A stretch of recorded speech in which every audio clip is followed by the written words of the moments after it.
Tonight we're venturing deep into the heart of Texas, a land that holds more than just dust, highways, and ghost towns. Beneath its wide skies and sunburned soil lie places whispered about in roadside diners and old family stories. Forgotten asylums, haunted hotels, ghost-lit deserts, and graveyards that still echo with cries of the past. These aren't legends told for fun. These are 20 true haunted places in Texas you should never visit after dark. From the shadowed hallways of Yorktown Memorial Hospital to the flickering lights of Marfa, from the Devil's Backbone where phantom riders roam to the deserted streets of Lobo where no one dares to linger, each of these places carries something with it. A presence, a memory, a warning. But before we begin, here's something strange. Almost 90% of people who watch stories like these never subscribe. They listen, they shiver, and they leave. But the ones who stay, the ones who subscribe, are the ones who make it through the night. Don't be the one who walks away. Hit that subscribe button now, because tonight's stories will change the way you see the Texas night forever. Now, before the lights go out, tell me, where are you watching from, and what time is it there? Because here in Texas, when the sky turns black and the cicadas fall silent, that's when the real stories begin. Kill the lights, turn up the volume. Let's step into the dark corners of the Lone Star State and uncover 20 haunted places in Texas you should never visit after dark.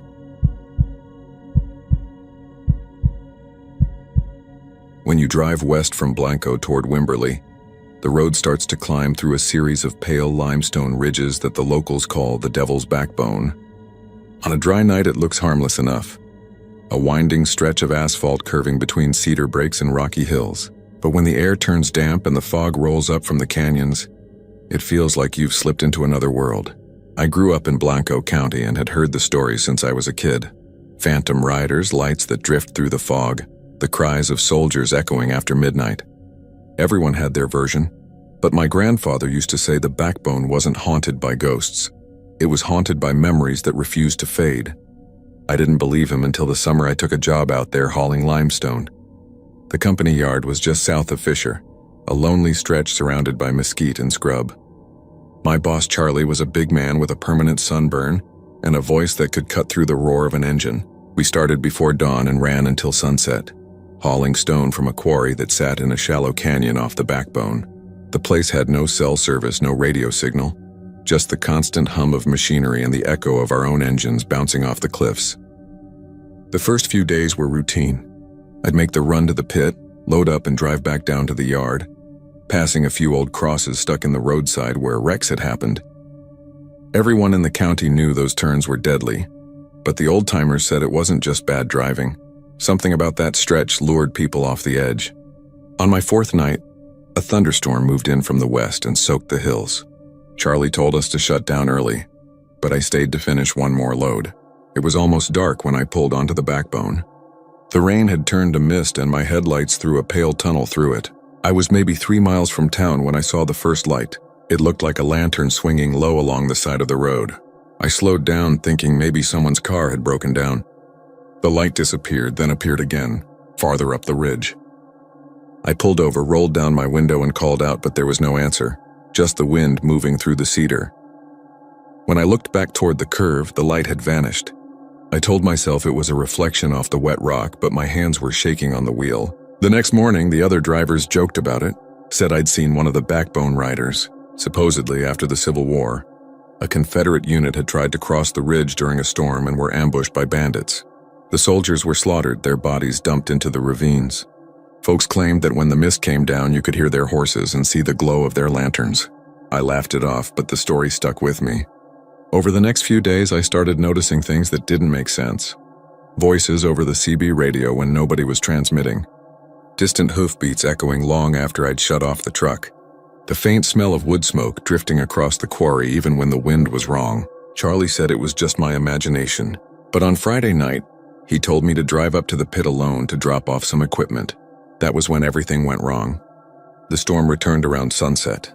By the time I reached the top of the ridge, fog covered the road so thick I could barely see the hood of the truck. My headlights caught on the slick limestone and every shadow looked like it was moving. I slowed to a crawl. Somewhere ahead I heard metal clanging, sharp, rhythmic like someone hammering on an anvil. I turned off the engine and listened. The sound came from down the slope, faint but steady. Against my better judgment, I grabbed my flashlight and stepped out. The air was warm and heavy, and the fog swirled around my boots. I followed the noise down a narrow trail until the light from the truck disappeared behind me. When I reached a clearing, the sound stopped. There was nothing there but a few weathered stones jutting from the ground like old grave markers. That was when I heard the horses. It started as a low rumble, then the distinct clatter of hooves on rock. My flashlight flickered and shapes began to emerge from the fog. Figures on horseback moving in silence, their outlines blurred by mist. I counted 6, maybe 7 of them, all wearing tattered gray coats and wide-brimmed hats. One rider turned his head toward me, and for an instant I saw his face, or what was left of it. His eyes were hollow, his mouth twisted open as if mid-scream. The others followed, drifting past like smoke. The air smelled of iron and gunpowder. My flashlight went out completely, and I ran blind through the fog, tripping over rocks until I reached the truck. I slammed the door, locked it, and turned the key. The engine refused to start. Out of the corner of my eye, I saw the faint orange glow of a lantern moving toward me. Then another. Then a dozen. I sat frozen as the shapes circled the truck. I could hear whispers through the glass, soft, urgent, like men giving orders in a battle. A cold pressure filled the cab, and my breath turned to vapor even though the air outside was warm. One of the riders stopped in front of the hood. His hand rose slowly and he pointed toward the quarry road. Then they were gone. The fog lifted and the engine roared to life. I didn't wait to see anything else. I drove straight down the ridge, tires skidding on the wet pavement until I hit the main highway. I didn't stop until I saw the lights of Blanco. When I told Charlie what happened, he stared at me for a long time, then said quietly, "You weren't supposed to go near that trail." He explained that years earlier, before the company leased the land, there had been a small homestead there. During the war, the family hid deserters and wounded soldiers from both sides. When word got out, a Confederate patrol rode up to investigate. No one knows what happened exactly, but the house burned down that night. Locals found the remains of 6 men in uniform and a woman clutching a child. The ridge was never right after that. Even before the quarry opened, people heard gunfire and saw riders where there were no tracks. Some said the soldiers were still searching for the deserters. Others believed they were trapped in an endless retreat, doomed to relive their deaths every time the mist rolled in. I quit the hauling job a week later. I told everyone it was because of the hours. But the truth is, I couldn't bring myself to drive that stretch again. Even now, years later, I avoid it. But sometimes when I'm sitting on my porch at night and the wind shifts from the west, I hear it. The faint ring of metal, the distant cry of a horse echoing across the hills. Once, during a warm April evening, I could have sworn I saw lights moving along the ridgeline, slow and deliberate like lanterns swaying in the dark. My neighbor said it was probably just hikers. Maybe he's right. But every time the mist settles over Blanco County, I remember the hollow faces and the sound of hoofbeats fading into the canyon, and I can't help thinking that some roads never forget the blood spilled on them.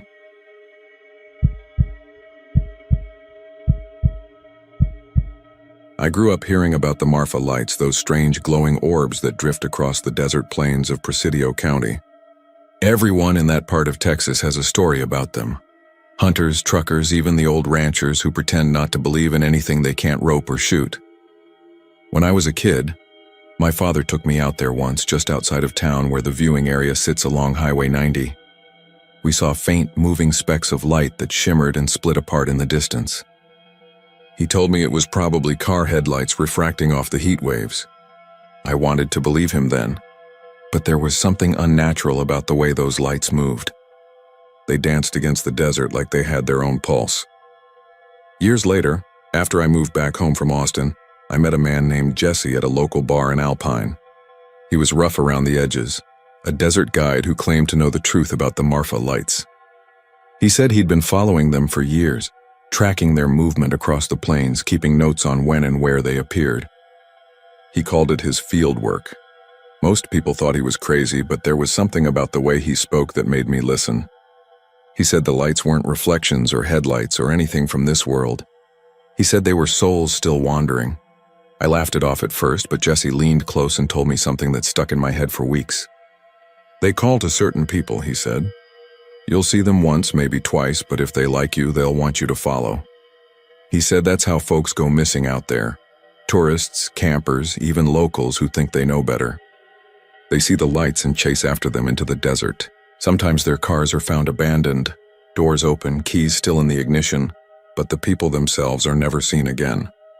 A few nights later, Jesse invited me to come with him on one of his hunts. He said the lights had been showing up more often than usual, moving closer to the Davis Mountains. I told myself it was just an adventure, something to break up the boredom of small-town life. I didn't really believe we'd see anything beyond heat mirages and distant headlights. Still, when he picked me up in his beat-up pickup truck around midnight, I felt a nervous kind of excitement. The air was cool and still, the sky vast and black except for the faint silver glow of a half-moon.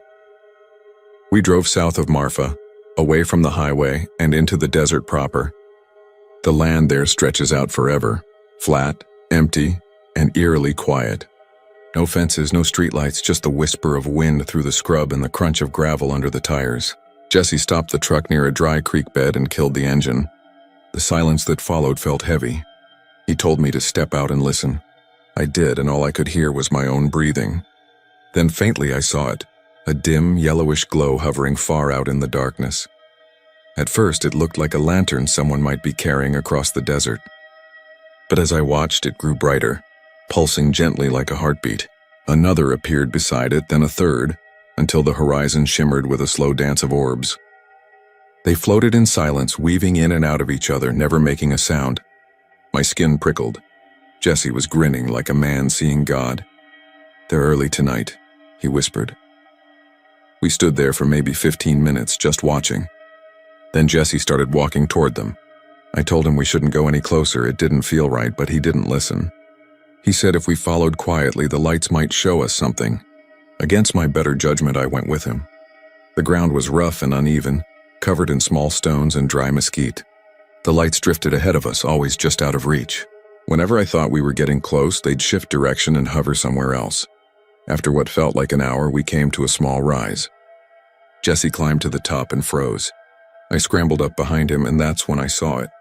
Below us, in a shallow basin, the lights had gathered. Dozens of them, moving in slow, deliberate circles like they were orbiting something in the center. I couldn't make out what it was at first, but then the glow shifted, and I saw the outline of a person standing perfectly still. It looked like a man, tall and thin, with his back to us. Jesse called out, but the man didn't move. The lights pulsed brighter, and for a second I could see the figure's face, or what should have been his face. There was nothing there. No eyes, no mouth, just a smooth gray surface like stone. I stumbled backward, nearly tripping over a rock. When I looked again, the man was gone, and the lights were spreading out in all directions, scattering across the desert like sparks from a fire. Jesse was still staring, muttering something I couldn't understand. We hurried back to the truck, though I'm not sure I'd call what Jesse was doing hurrying. He kept looking back over his shoulder, mumbling about needing to get closer next time. His eyes had a glassy, far-away look. By the time we reached the road, I'd had enough. I told him I was done with his ghost lights and his desert madness. He didn't answer. He just kept driving, staring into the distance like the lights were still out there waiting for him. I didn't see Jesse for a while after that. About 3 weeks later, a sheriff's deputy came into the diner where I was having breakfast and asked if I'd seen him. His truck had been found abandoned near an old ranch about 20 miles outside of town. The driver's door was open, keys still in the ignition. No sign of Jesse. They searched for days, dogs, helicopters, the whole deal, but they never found a trace. The only thing the deputy mentioned was that the truck's headlights were on when they found it, pointing out toward the desert. And according to the clock on the dashboard, the engine had been running all night. I didn't go back out there for a long time. Not until last spring. I was driving back from Presidio late one evening when I saw something off to my right, a flicker of light just above the horizon. I tried to tell myself it was a plane, maybe headlights on the highway, but I knew better. It was the same soft glow I'd seen that night with Jesse. I slowed down, rolled down my window and listened. The air was still, no sound but the hum of the engine. Then I heard something faint and distant like someone calling my name. I looked again, and for a moment I could have sworn I saw a figure standing beside one of the lights. He was waving me over, beckoning. My stomach twisted. I hit the gas and didn't look back until I was halfway to Alpine. People in town still talk about the Marfa lights like they're harmless mysteries. Pretty little orbs tourists come to photograph before heading back to their motels. But I know better. They aren't harmless and they aren't just lights. Sometimes I think about Jesse, about that look on his face when he saw them, like he'd seen something beautiful, something he couldn't live without. And sometimes when the nights are clear and the wind dies down, I step outside and look toward the desert. Every now and then I see a faint glow out there, moving slow across the horizon. It's always just one light now, small and steady, drifting closer to town. And each time I see it, I feel the same pull Jesse must have felt. That quiet, unexplainable urge to follow. I tell myself I never will. But the truth is, I leave the blinds open a little wider each night, just in case it comes back.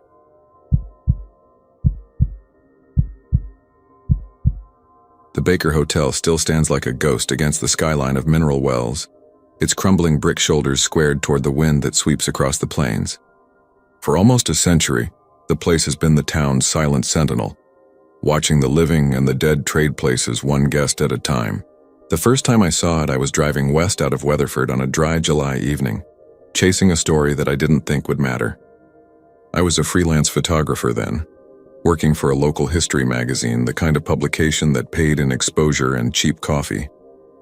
They wanted a feature on abandoned Texas landmarks, and the Baker Hotel was at the top of their list. The woman who'd emailed me from the magazine said it used to be the pride of Texas luxury, before it fell into ruin. She added half-jokingly that locals still swore you could smell cigar smoke on the upper floors where no one had lived for 50 years. When I reached Mineral Wells, the air had that heavy mineral tang that seeps out of the town's famous wells. The streets were mostly empty except for a few old trucks parked outside the diner. The hotel rose above everything, 16 stories of weather-stained brick and shattered glass. It looked wrong against the small-town backdrop, like a mausoleum built for giants. I parked near the side entrance where ivy climbed through a broken window, and a faded "no trespassing" sign rattled in the wind. I had permission from the city, technically, but it still felt like sneaking into something sacred. Inside, the air was cool and stale, carrying that sweet rot of mold and rusted iron. My flashlight cut through clouds of dust, illuminating what was left of the lobby, a grand staircase collapsing into itself, a chandelier full of cobwebs and fragments of marble tile that still caught the light. The walls were lined with mirrors, each one cloudy but still faintly reflective, like they were trying to remember faces that had long since vanished. Somewhere deeper in the hotel, I heard what sounded like footsteps. I called out, thinking maybe another urban explorer had gotten in, but the echo that came back didn't match my voice. It was slower, heavier, deliberate. I moved toward the sound, passing the old front desk where a tarnished bell still sat, green with corrosion. Behind it, the key boxes were mostly empty except for a few rusted hooks with their tags still dangling. Room 505, 703, 1111. I took a few photos and then started up the stairs. The flashlight flickered, and for a second, I thought I saw a man standing at the top landing, shoulders squared, wearing what looked like a suit. When I blinked, he was gone. Only the faint smell of cigar smoke lingered. I told myself it was just dust and imagination, but my hands were shaking as I adjusted the camera strap. The upper floors were worse, peeling wallpaper, sunken carpets, windows gaping open to the wind. In one room, I found an old rotary phone sitting on the nightstand, the receiver off the hook. I lifted it, half-jokingly pressing it to my ear, but I froze when I heard a faint hum, like someone breathing on the other end. I hung up quickly and stepped back into the hallway. The air felt charged, like static before a storm. My camera battery drained faster than usual, and the screen flickered with brief distortions whenever I pointed it toward the far end of the corridor. Around the 9th floor, I came across a ballroom. The ceiling had partially collapsed, but the dance floor was mostly intact. A grand piano sat near the window, its keys yellowed and cracked. I brushed off the dust and pressed one. A faint note rang out, but it didn't come from the piano in front of me. It echoed from somewhere else, distant and muffled, as if another piano was answering from another floor. The air turned colder. I snapped a photo and nearly dropped the camera when I saw what appeared in the viewfinder. A woman in a white dress stood near the window, her reflection visible in the glass, though she wasn't in the room when I lowered the camera. I left the ballroom quickly and almost ran into an elevator door that stood slightly open. Inside, the metal cage was rusted and the floorboards warped. But what stopped me was the smell. Cigars again, stronger this time, mixed with old cologne. I shined the light inside and saw footprints in the dust, perfectly shaped men's dress shoes leading in and stopping halfway, as if someone had stepped out and vanished.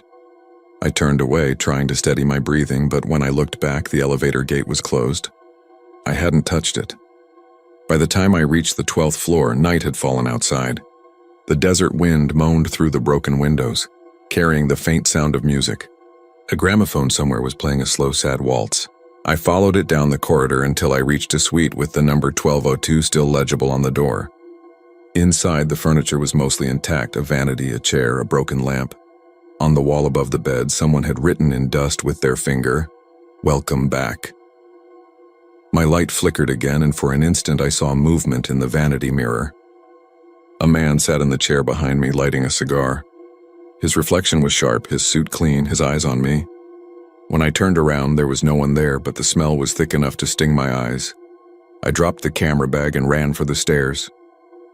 The steps seemed endless, spiraling down and down, the walls closing in. Somewhere below, I heard doors slamming, voices murmuring. They weren't angry or panicked. They sounded like guests checking in, polite laughter, conversation. By the time I reached the lobby again, the chandeliers were lit, glowing faintly as if powered by something unseen. Figures moved in the periphery of the light, men in tuxedos, women in gowns, all translucent but strangely detailed. None of them looked at me. They just drifted, carrying drinks that evaporated as they raised them to their lips. A doorman stood by the revolving door, tipping his hat as I stumbled out into the street. Behind me, the lights flickered out one by one, leaving only the top floor glowing faintly like an ember. I didn't stop running until I reached my truck. When I looked back through the windshield, there was a man standing in one of the upper windows watching me. He lifted a cigar to his mouth, the ember flaring red. I didn't sleep that night. When I developed the photos the next morning, most were ruined. Blurred shapes, warped colors, but one stood out. It was a clear shot of the lobby, taken before I'd seen anything unusual. In the background, behind the front desk, stood the same man from the window, perfectly in focus, smiling faintly as if he'd been waiting for me to notice him. That was 5 years ago.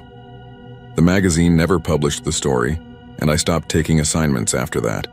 But sometimes, late at night, I still smell that same cigar smoke drifting through my house, faint but unmistakable. It's always followed by the sound of footsteps, slow and measured, pacing outside my door as if waiting for me to check back in.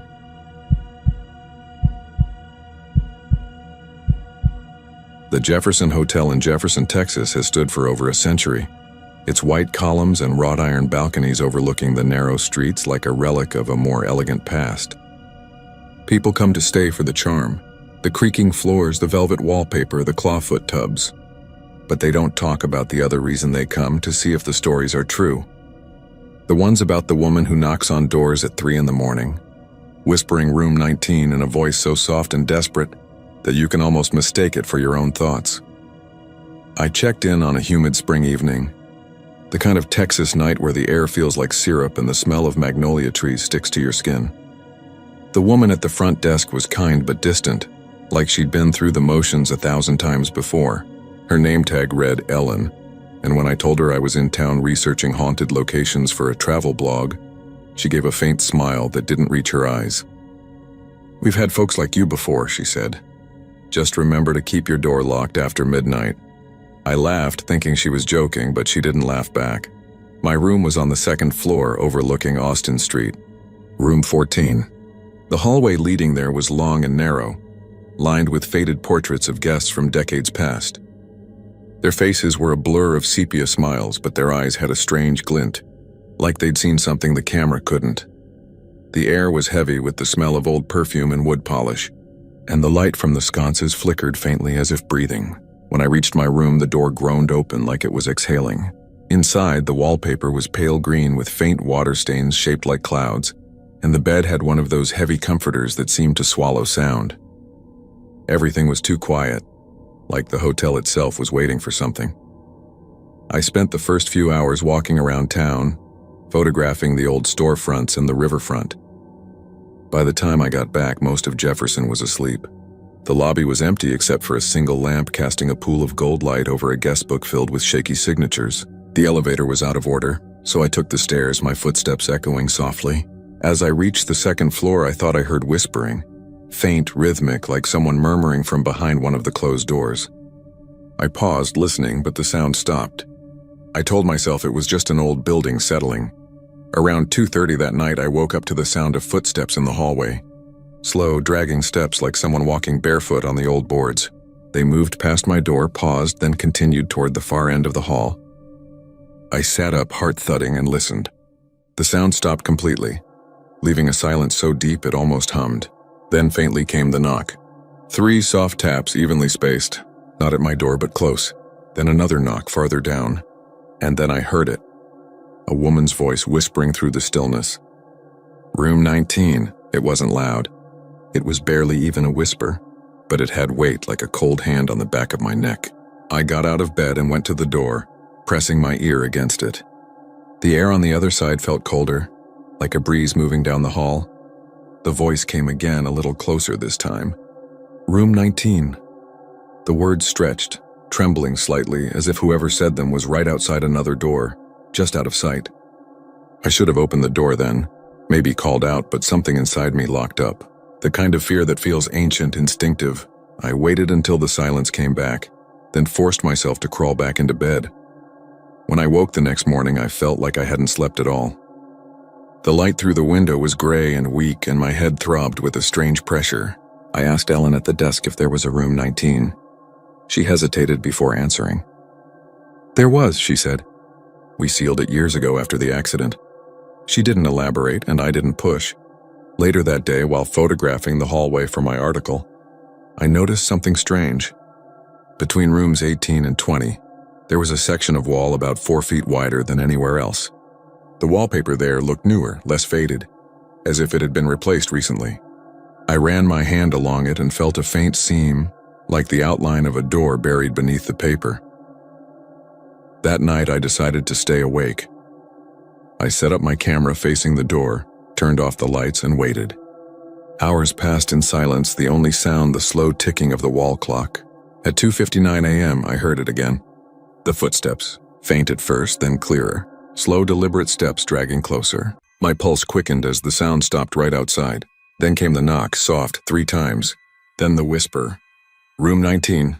The voice was clearer now, more human. It sounded like a woman in her 30s maybe, gentle but tired. I froze, gripping my camera, too afraid to move. The doorknob trembled slightly, then stilled. When I finally gathered the courage to look through the peephole, no one was there. But down the hallway, near that patch of wall where room 19 should have been, I saw a flicker of movement. A pale shape standing in the shadows. I lifted the camera and took a photo. The flash burst through the hall, and for an instant I saw her. A woman in a faded nightgown, her hair hanging wet over her shoulders, her eyes wide and hollow. She was staring straight at me. Then the light went out and she was gone. I looked at the camera screen, but the photo was black, just static, like the lens had glitched. That was when I heard it, scratching.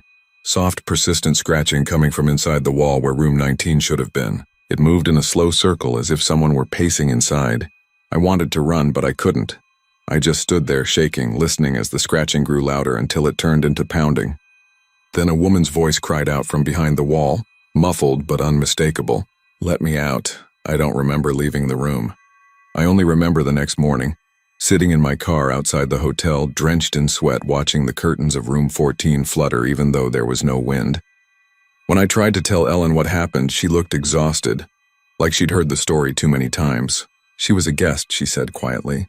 In 1948, her husband left her here. She locked herself in room 19 and never came out. We didn't find her for days. She paused, her hands trembling slightly. Sometimes she still tries to check out. I left Jefferson that morning. When I got home, I plugged in my camera to upload the photos. Every image looked normal except one, the one I'd taken in the hallway. It was black at first, but as the screen adjusted, I saw faint shapes emerging. A door, half buried in the wall. And standing in front of it, just visible in the light of the flash, was the woman. Her face wasn't blurred this time. She was smiling, and her hand was raised as if she were about to knock.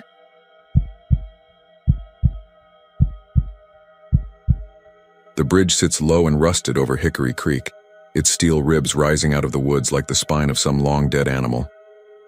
Locals call it Goatman's Bridge, though the sign at the end of the road still reads Old Alton Bridge. I'd heard the stories growing up in Denton County. The farmer who raised goats out here, how he was dragged from his home one night by angry men, beaten and hanged from the bridge's beams. They said when they went back to cut him down, his body was gone, and in his place there were hoofprints burned into the planks. I didn't believe it. Not until the night my cousin Travis dared me to cross it at midnight. We were 17 and stupid, driving his old Ford pickup down Copper Canyon Road with a case of warm beer rattling behind the seat.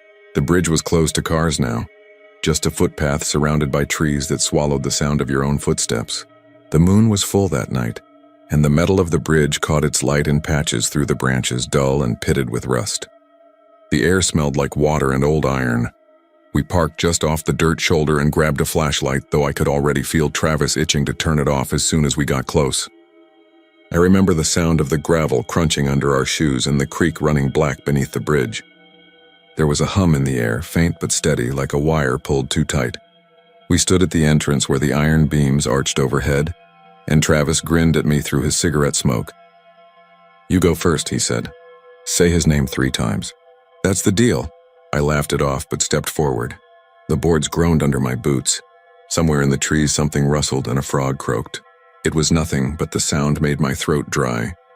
I walked to the middle of the bridge, the water glinting below me, and I said it. "Goatman, Goatman, Goatman." The woods went dead quiet. The frog stopped. The air thickened like a held breath.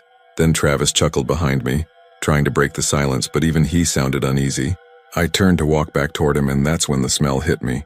Sweet, metallic, like blood left in the sun. It rolled through the air so heavy it made me gag. Travis stopped laughing. "You smell that?" he asked. Before I could answer, the sound came. A low, wet bleating like a goat's cry dragged through a human throat. It came from underneath the bridge, from the black water itself. The flashlight flickered once, then went out completely. We stood there in the dark, listening. The bleating came again, closer, echoing up through the iron beams. Travis cursed and fumbled with the light, but I could already hear the boards shifting, creaking as if something was crawling up from below. When the beam of the flashlight finally came back on, it caught something moving between the slats, just a glimpse. Skin the color of mud, a flash of coarse hair, and 2 shapes that gleamed like wet horns. Travis stumbled backward, dropping the light, and it rolled toward the edge, the beam spinning across the planks until it landed on the far end of the bridge. That's when we saw it. It was standing there, half in shadow, half in light. Tall, too tall for a man, with shoulders that hunched forward and legs that bent wrong. Its face was long, stretched, like a goat's skull wrapped in something human. I could see its breath misting in the cold air, even though the night was warm. The sound it made wasn't quite a growl or a bleat, but somewhere between the two. A noise that vibrated in my teeth. Travis bolted first, sprinting back toward the truck, and I didn't hesitate to follow. I heard the board shuddering behind me as if something heavy was chasing. I didn't look back. We tore through the trees, branches slapping at our faces, and dove into the truck. The engine wouldn't start at first. The key turned and turned, grinding metal on metal, while the bleating sound grew louder, closer, almost right behind us. When the headlights finally came on, I saw the reflection of 2 eyes just beyond the trees, catching the light like glass. Then it was gone. We didn't talk the whole drive back. I tried to laugh it off later, saying it was some animal, maybe a deer or a trick of the light, but Travis wouldn't hear it. He said when he looked back just before he ran, he saw a rope swinging from one of the beams like someone had been hanging there seconds before. Weeks passed and things started to change.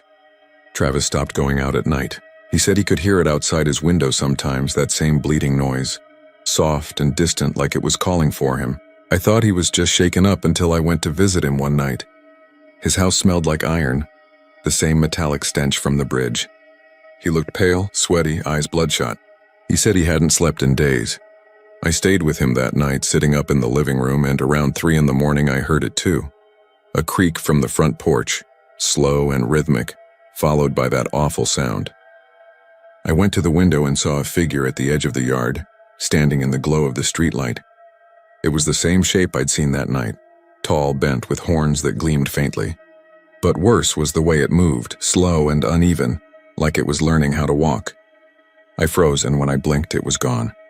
Travis moved away not long after that. He said he couldn't take it anymore, that something was following him. He left Texas for good, or at least that's what he told me. But a few months later, his mom called me crying. They found his truck abandoned on a back road outside Oklahoma.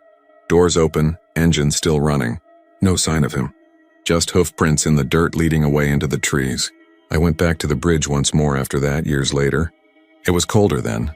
The metal slick with dew, the wood gray and splintered. I stood in the middle again, looking down at the water. The creek was still, no wind, no frogs, nothing.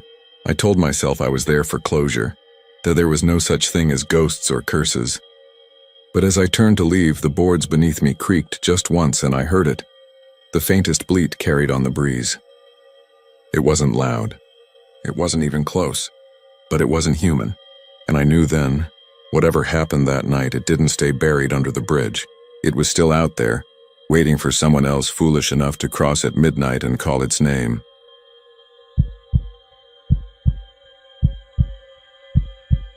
The first thing people notice about Presidio La Bahia is the silence. Not the kind that feels peaceful or empty, but the kind that hums like a memory caught between breaths. I drove into Goliad just after sunset, the air thick with the scent of mesquite and dust, the horizon streaked in burnt orange. The fort sat ahead like a stone wound on the land, its thick limestone walls catching the dying light. I was there to film a short documentary on Texas battle sites for a small production company. Nothing supernatural, nothing dramatic, just history. That's what I told myself, at least. The caretaker, an older man named Luis, handed me the keys to the gate and a small flashlight. "Lock up when you're done," he said, his accent heavy but his words deliberate. "Don't wander too far near dawn." When I asked him what that meant, he just shook his head and muttered something about soldados azules before walking off toward a pickup parked by the visitors center. His taillights vanished down Highway 183 and I was alone. Inside, the fort felt older than it should have. The air had weight to it. Each step on the uneven stones echoed against the walls. I walked through the courtyard, the church looming above like a sentinel. I'd read about what happened there. The Goliad Massacre, 1836. Over 300 Texian prisoners executed by Mexican troops under General Urrea's orders. The survivors said the ground ran red for days, that the birds didn't come back for weeks. Standing there, I could almost believe it. As I set up my camera equipment near the chapel door, I noticed a faint metallic tang in the air, like old blood or gunpowder. I tried to ignore it. The wind shifted and I told myself it was just the smell of the river. The first few hours passed quietly. I got some great night shots of the outer walls, the cannon silhouetted against the stars. Around midnight, the temperature dropped so suddenly that I could see my breath. My camera began to pick up faint static, the kind that dances across the lens when light hits metal, except there was no metal nearby. At 12:37 a.m., I heard it. A faint crack like a musket firing far away. Then another. I froze, scanning the courtyard. The wind had stopped completely, but the sound carried through the air, slow, rhythmic, like distant gunfire. It came from beyond the inner wall. I told myself it was a truck backfiring on the highway, even though the noise was too deliberate, too patterned. My hand shook as I lifted the camera, recording toward the sound. Nothing moved. Then I saw a flicker, a brief blue shimmer along the wall like light refracting through smoke. It was gone as quickly as it came. When I walked closer, I noticed footprints in the dirt, barely visible but fresh. Boots, not sneakers. The treads were wrong, too deep, too wide. I followed them toward the southeast bastion, where the cannon faced the open field. The smell of gunpowder was stronger there, sharp enough to sting my throat. I crouched down, running my hand across the stone, and when I looked up, I saw them. 3 men in faded blue uniforms stood along the wall, their rifles shouldered, their faces hidden beneath wide-brimmed hats. Their outlines flickered like candlelight, their movements unnaturally smooth. One turned his head in my direction. I couldn't see his eyes, but I felt him looking at me. My flashlight flickered and went out. I stumbled backward, heart pounding, fumbling for the power button. When it came back on, they were gone. The rest of the night crawled by in silence. I packed up around 3 a.m. trying to laugh it off. "Old place, tricks of light," I whispered to myself. But as I walked past the chapel, I heard something else. Not gunfire this time. Voices, dozens of them murmuring in Spanish, echoing softly through the stone. I pressed my ear to the wall and the whispers grew louder, overlapping, pleading. Then a single voice cut through them, clear and close. Perdónanos, forgive us. I dropped the keys. When I bent to pick them up, I saw movement at the corner of my vision. A line of soldiers marching through the courtyard, their uniforms tattered, their faces pale in the moonlight. They moved in silence, muskets slung over their shoulders, passing directly through the closed gate. The air trembled with each step they took, a low vibration that made my teeth ache. I stood frozen until the last one disappeared into the darkness beyond the walls. When I finally left, dawn was breaking. The sky was the color of smoke, and the first light of morning touched the top of the chapel. I turned to lock the gate, and something in the corner of my eye caught my attention. A man stood atop the wall where the flag usually hung, his figure faint and translucent. He wore a blue uniform, his chest torn and blackened as if by powder burn. He raised his hand in a slow, tired salute before fading into the light. I didn't tell anyone what I saw. I handed the footage to the production team, said nothing about the sounds, the soldiers, or the smell. A week later, my editor called confused. "Did you use some kind of filter?" he asked. "All your night shots are tinted blue, and there are these shadows. Figures, maybe, but they only show up at dawn." I told him to delete the files. He didn't. They ran a short segment online, Ghosts of Goliad, and it went mildly viral. People called it fake, accused us of using effects. I wish it had been, but every night since then I've dreamed of that place. I can still smell the gunpowder, hear the low crack of musket fire in the distance. Sometimes, right before sunrise, I wake to the faint sound of boots pacing on stone, the clink of metal, the rustle of uniforms in the wind, and once, just once, when I looked out my window toward the horizon, I swear I saw a faint blue glow moving slowly across the fields, heading north, toward the old fort where the dead still stand guard.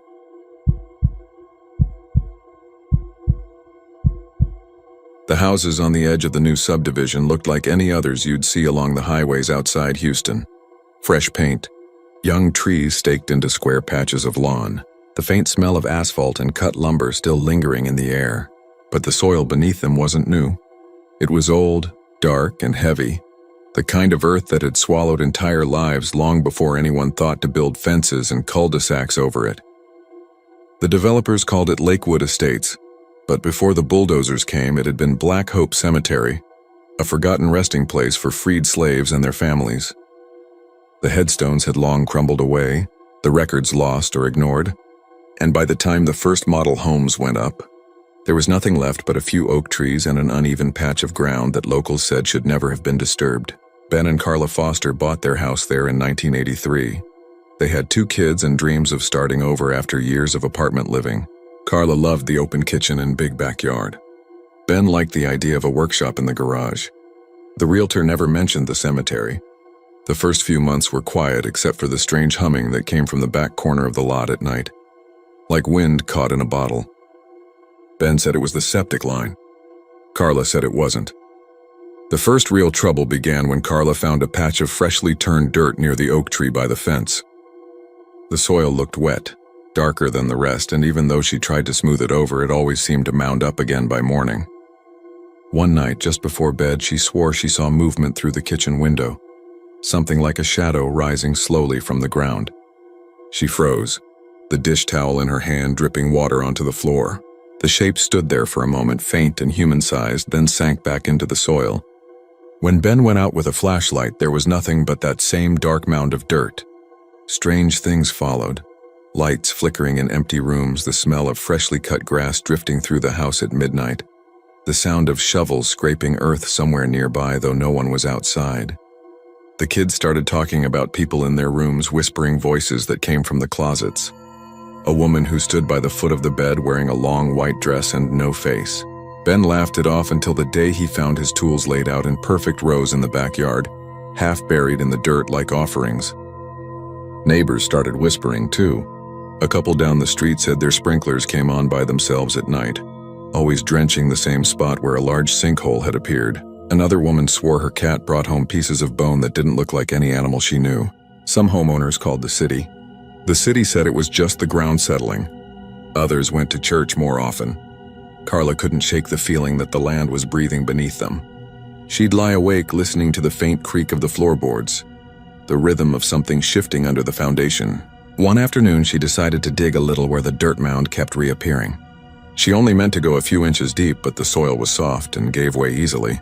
The shovel struck something solid, a curved, brittle shape that splintered when she tried to lift it. The smell that came up from the hole was earthy and sour. Ben came running when she screamed, and when he saw what she had unearthed, a fragment of a skull pale and dry as chalk, he didn't laugh anymore. They called the county. A man from the historical commission came out, looked uneasy, and said he'd look into it. Weeks passed with no word. The mound in the yard grew larger, spreading toward the patio. The air inside the house grew colder, even with the heat running full blast. Sometimes Carla found wet footprints leading from the back door to the hallway, though the floor outside was bone dry. She started to dread the sound of water running, even from the sink. Once she woke to the sound of dripping and found the kitchen faucet on, the water running brown. Ben tried to fix things himself. He sealed the windows, re-poured the concrete slab where cracks had appeared, even blessed the house with holy water after a priest reluctantly agreed to visit. But the priest left halfway through the prayer, pale and sweating, saying something about voices calling from under the floor. After that night, Ben stopped sleeping. He'd sit in the living room with a shotgun across his knees, eyes fixed on the hallway. Sometimes he'd mutter to himself, asking unseen things to leave his family alone.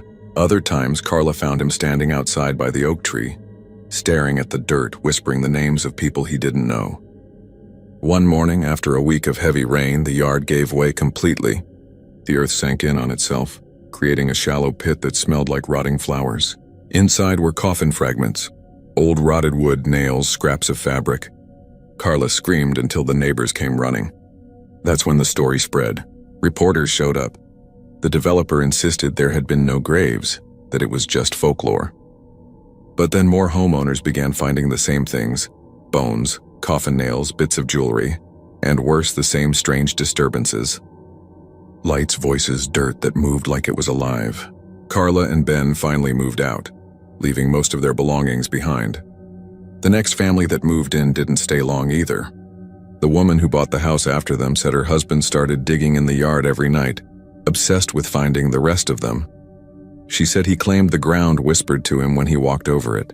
One morning, she woke to find the back door open and a trail of footprints leading out to the oak tree. He was gone. The police searched the woods, the nearby fields, even drained a section of ditch. They never found him. But a few days later, there was a new mound of dirt near the fence line, darker than the rest, as if something had been buried there. Years passed and the subdivision grew. More houses, more driveways, more families. But the old ones who still remembered said the air there never felt right. Grass refused to grow in certain patches. Dogs wouldn't cross certain yards. People who lived there for too long started talking in their sleep, calling out names that no one recognized. And at night, under the sound of wind and distant traffic, you could still hear the faint rhythm of shovels against soil, steady and patient, as if the dead were still trying to find their way back to the surface.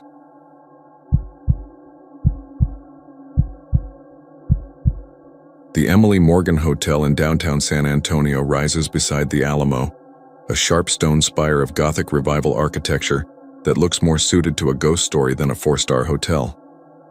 Locals know its history. Before it was a hotel, it was a hospital. During the 1920s, wounded soldiers and tuberculosis patients filled its rooms.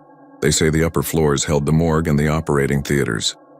And they say that even now those floors never truly emptied. When I checked in last February for a 3-night stay, I didn't know any of that. I was in town for a conference and picked the hotel because it was close to the Riverwalk. My room was on the 13th floor, which already made me laugh because I thought most hotels skipped that number. The elevator button was there though, plain, gold, and labeled 13. The first night was uneventful, though the hotel had a strange atmosphere that I couldn't quite explain. The air in the halls was heavy, and every sound, footsteps, the whine of the elevator cables, even the distant hum of the lobby piano, seemed to echo too long. My room was nice enough, but it felt unusually cold. The thermostat read 72, yet I had to pull the extra blanket from the closet before I fell asleep. Around 2 a.m., I woke to the sound of faint footsteps pacing above me. It sounded like someone wearing hard-soled shoes on tile. I remember frowning because the 13th floor was supposed to be the top. I shrugged it off, thinking maybe there was maintenance equipment up there or some sort of roof access. The next morning, I asked the front desk if there was a floor above 13. The clerk gave a polite smile but avoided eye contact. "No, sir. You're on the highest guest floor." I waited for him to elaborate, but he just went back to typing. I let it drop, but I couldn't shake the feeling that he knew something. That night, I had a drink in the hotel bar before heading up. The bar sat in what used to be the hospital's main ward, with tall arched windows and walls that still bore faint stains beneath the paint. The bartender was an older man with gray hair tied in a ponytail. When I mentioned that my room was on 13, he looked at me in the mirror and said, "You'll hear things up there. Don't worry about it. It's an old building."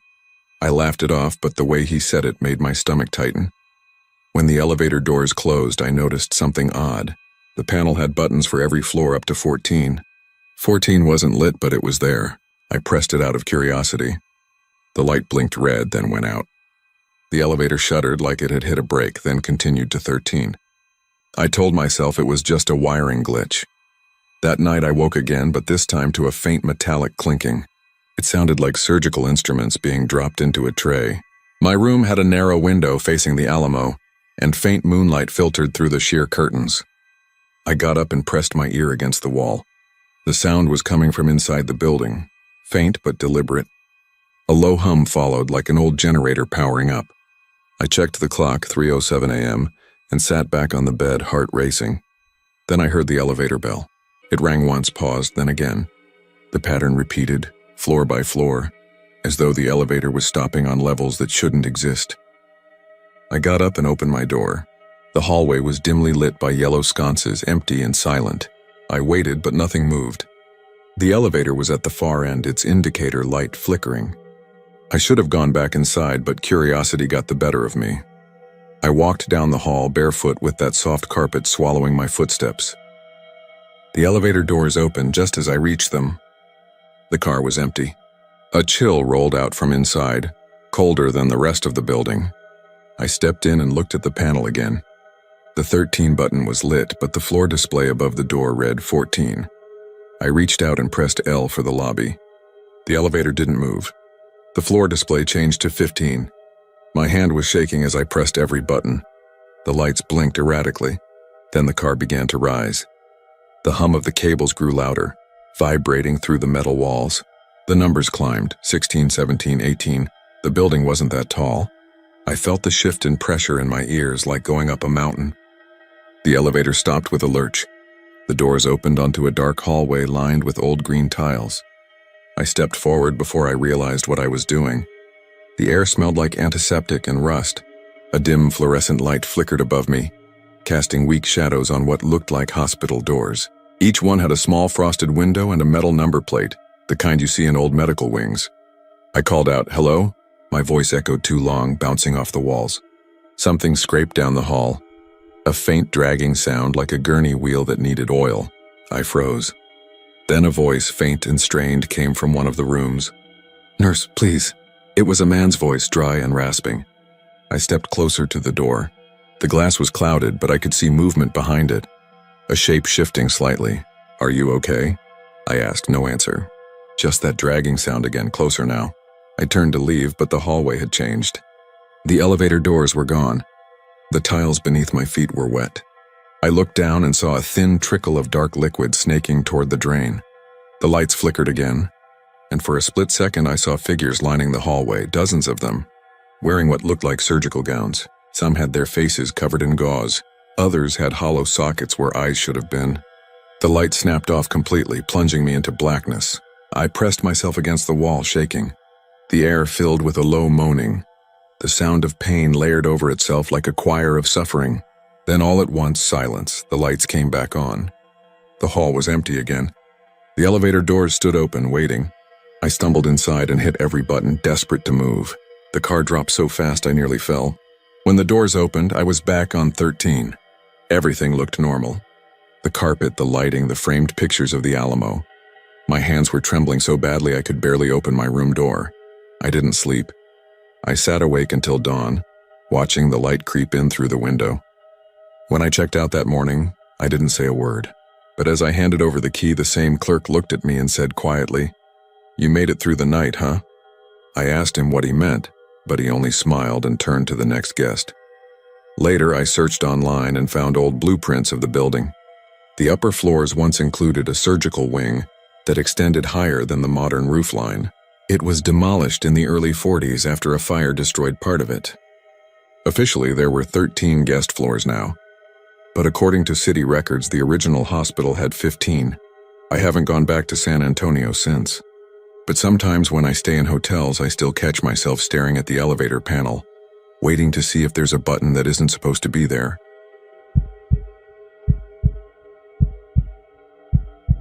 Lobo sits on the far edge of Reeves County, a patch of dust and dead wood off Highway 90 that the map still pretends exists. You can see its faded sign, half swallowed by sand, the word barely legible in the Texas sun. I first went there in the fall of 2016, chasing a story for a regional history magazine. I'd heard the usual ghost town talk, how the last residents left in the 80s, how the schoolhouse was still standing, how the air turned strange when you drove in. But it wasn't until I crossed that low cattle guard that I understood what people meant by strange. The radio in my truck went to static, not a soft crackle but a shrieking hiss that filled the cab like pressure. I twisted the knob, tried every station, even turned it off, but the noise kept on for a second after the power light died. When it finally stopped, the silence hit me harder than the noise had. Lobo sits at the base of a low ridge, the kind of rise that catches the wind just right so it moans across the desert. A few empty buildings squat along what used to be Main Street, an old motel with busted windows, a store whose sign had fallen, flat in the dust, and a church with its door hanging sideways on one hinge. The whole place felt like it had been vacuum sealed, perfectly preserved but drained of life.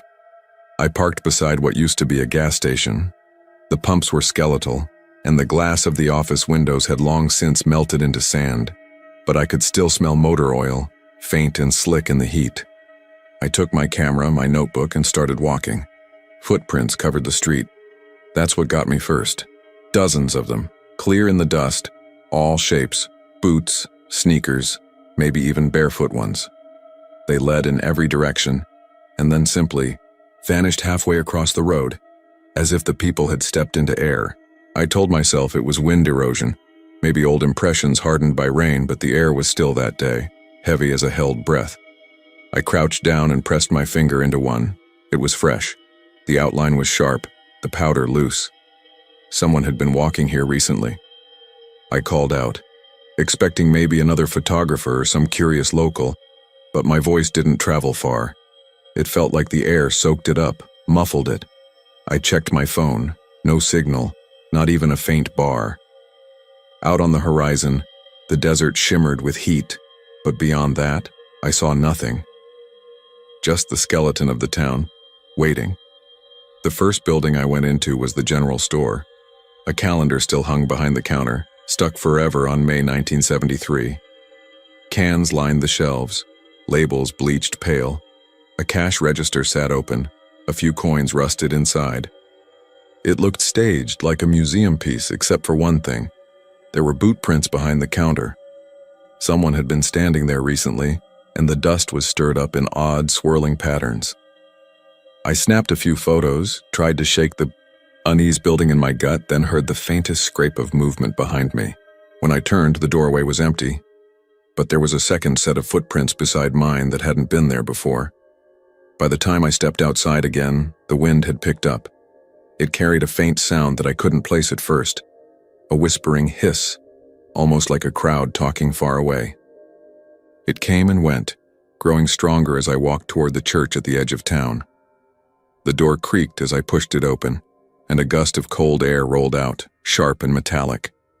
Inside, sunlight streamed through holes in the roof, catching on a cloud of dust. The pews were all there, lined neatly as if waiting for service. A Bible lay open on the pulpit, its pages curled but clean, no dust at all. I stepped closer. The verse was from Revelation, something about voices rising from the ground. I shut it quickly and stepped back, heart hammering. When I left the church, the wind had died again. Everything was quiet except the faint buzz in my ears like static returning. I decided to walk to the far edge of town, where the houses thinned out into desert. The footprints continued there, too, winding through yards around trucks that had long since rusted into place. Some led up to doors that were still closed, and others ended right before the front steps. The sun was starting to drop, throwing long shadows that made the buildings look taller than they were. I turned to head back to my truck, and that's when I saw movement in one of the windows, just a flicker of someone stepping aside. I froze, staring, waiting for it to happen again, but nothing moved. I told myself it was the wind stirring curtains, even though none of the other houses had curtains left. Back at my truck, I checked the time. It was nearly 6, but my phone said 3:17. The battery was full, but the clock refused to move. I started the engine and the radio blared to life without me touching it, blasting static loud enough to make me flinch. Beneath it, I heard a voice, faint and rhythmic, repeating something I couldn't make out. It might have been numbers or names. I shut it off, but even after the key was out of the ignition, I could still hear it, like it was inside the air itself. That was when I noticed new footprints behind the truck, fresh ones, circling it, overlapping. They weren't mine. I decided I'd seen enough. The sun dipped lower and the light turned orange, the kind that makes the desert look endless. I put the truck in gear, drove fast down the dirt road toward Highway 90. My hands were shaking on the wheel and I kept glancing in the rearview mirror. For a while the town shrank behind me, just shapes and shadows. But then I saw something that made me hit the brakes. The dust behind my truck had filled with footprints, hundreds of them, appearing as if invisible people were walking in step with me. I didn't wait to see more. I floored it, hit the asphalt, and didn't slow down until the sign for Valentine appeared 10 miles ahead. That night I stayed in a motel there, tried to review the photos I'd taken. Every single one was blank. Not black, not corrupted, just pure white, like the camera had never focused.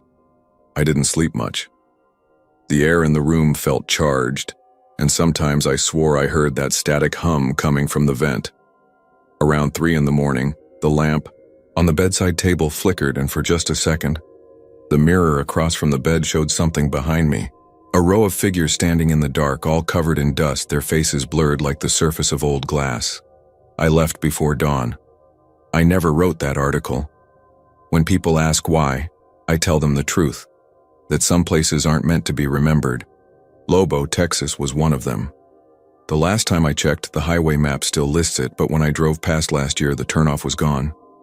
Just empty land, no sign, no road. The desert had swallowed it whole. Yet every time I cross that stretch of Reeves County, my radio still cuts to static just for a few seconds. And once, when I pulled over to check a flat tire, I noticed something in the dust near my boot. A single footprint pointed toward nowhere.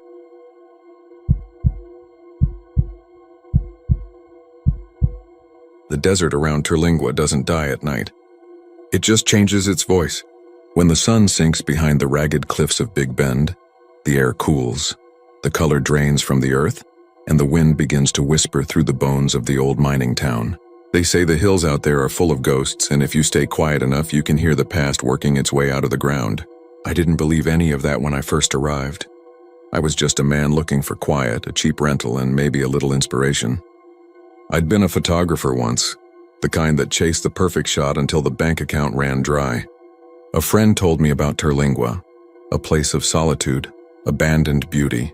A graveyard of dreams where the stars looked close enough to touch. He said I could rent an old miner's cabin for next to nothing. The owner lived up in Alpine and didn't care who stayed there, as long as someone kept the roof from collapsing. When I got there, I found a cluster of crumbling adobe buildings scattered like forgotten tombstones across the sand. The old Chisos Mining Company ruins sat nearby, their rusted conveyors frozen mid-motion, as if the miners had just stepped away for lunch and never came back. My cabin leaned against a ridge that looked out over the valley. Inside was a single room with a bed, a cracked mirror, and a kerosene lantern that someone had left hanging by the window. The silence was perfect. No cell signal, no neighbors, just the desert breathing slow and dry. I told myself it was exactly what I needed. The first few nights were fine. I spent my days walking through the ghost town, taking photos of collapsed shafts and old cemetery stones half buried in sand. I found names from 100 years ago, Men who'd come chasing quicksilver and died of it, their lungs turned to ash from the mercury. By night, I'd sit outside the cabin with a beer and watch the sky come alive. The Milky Way spilled across the horizon like a river of dust. I didn't notice anything strange until the fourth night. It started with a light. A small one, flickering out by the old mine about half a mile from the cabin. At first, I thought it was a reflection, maybe my lantern bouncing off a bottle or a piece of tin. But when I turned the lantern down, the light remained. It was steady, warm, moving slowly through the dark. Someone with a lantern, I thought. Maybe another traveler exploring the ruins. I watched it weave through the brush, bobbing up and down until it disappeared behind a ridge.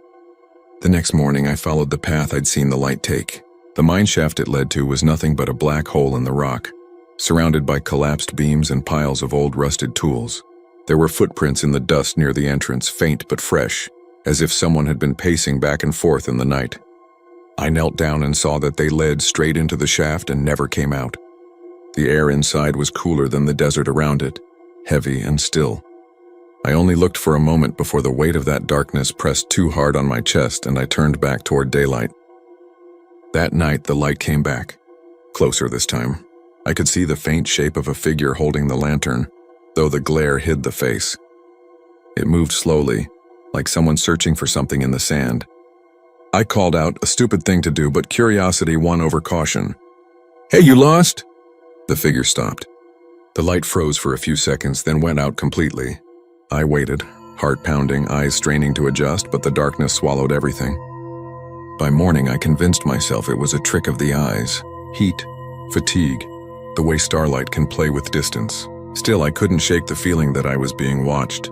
Every time I passed an old shaft or peeked into a half-collapsed cabin, I felt eyes on me from just out of view.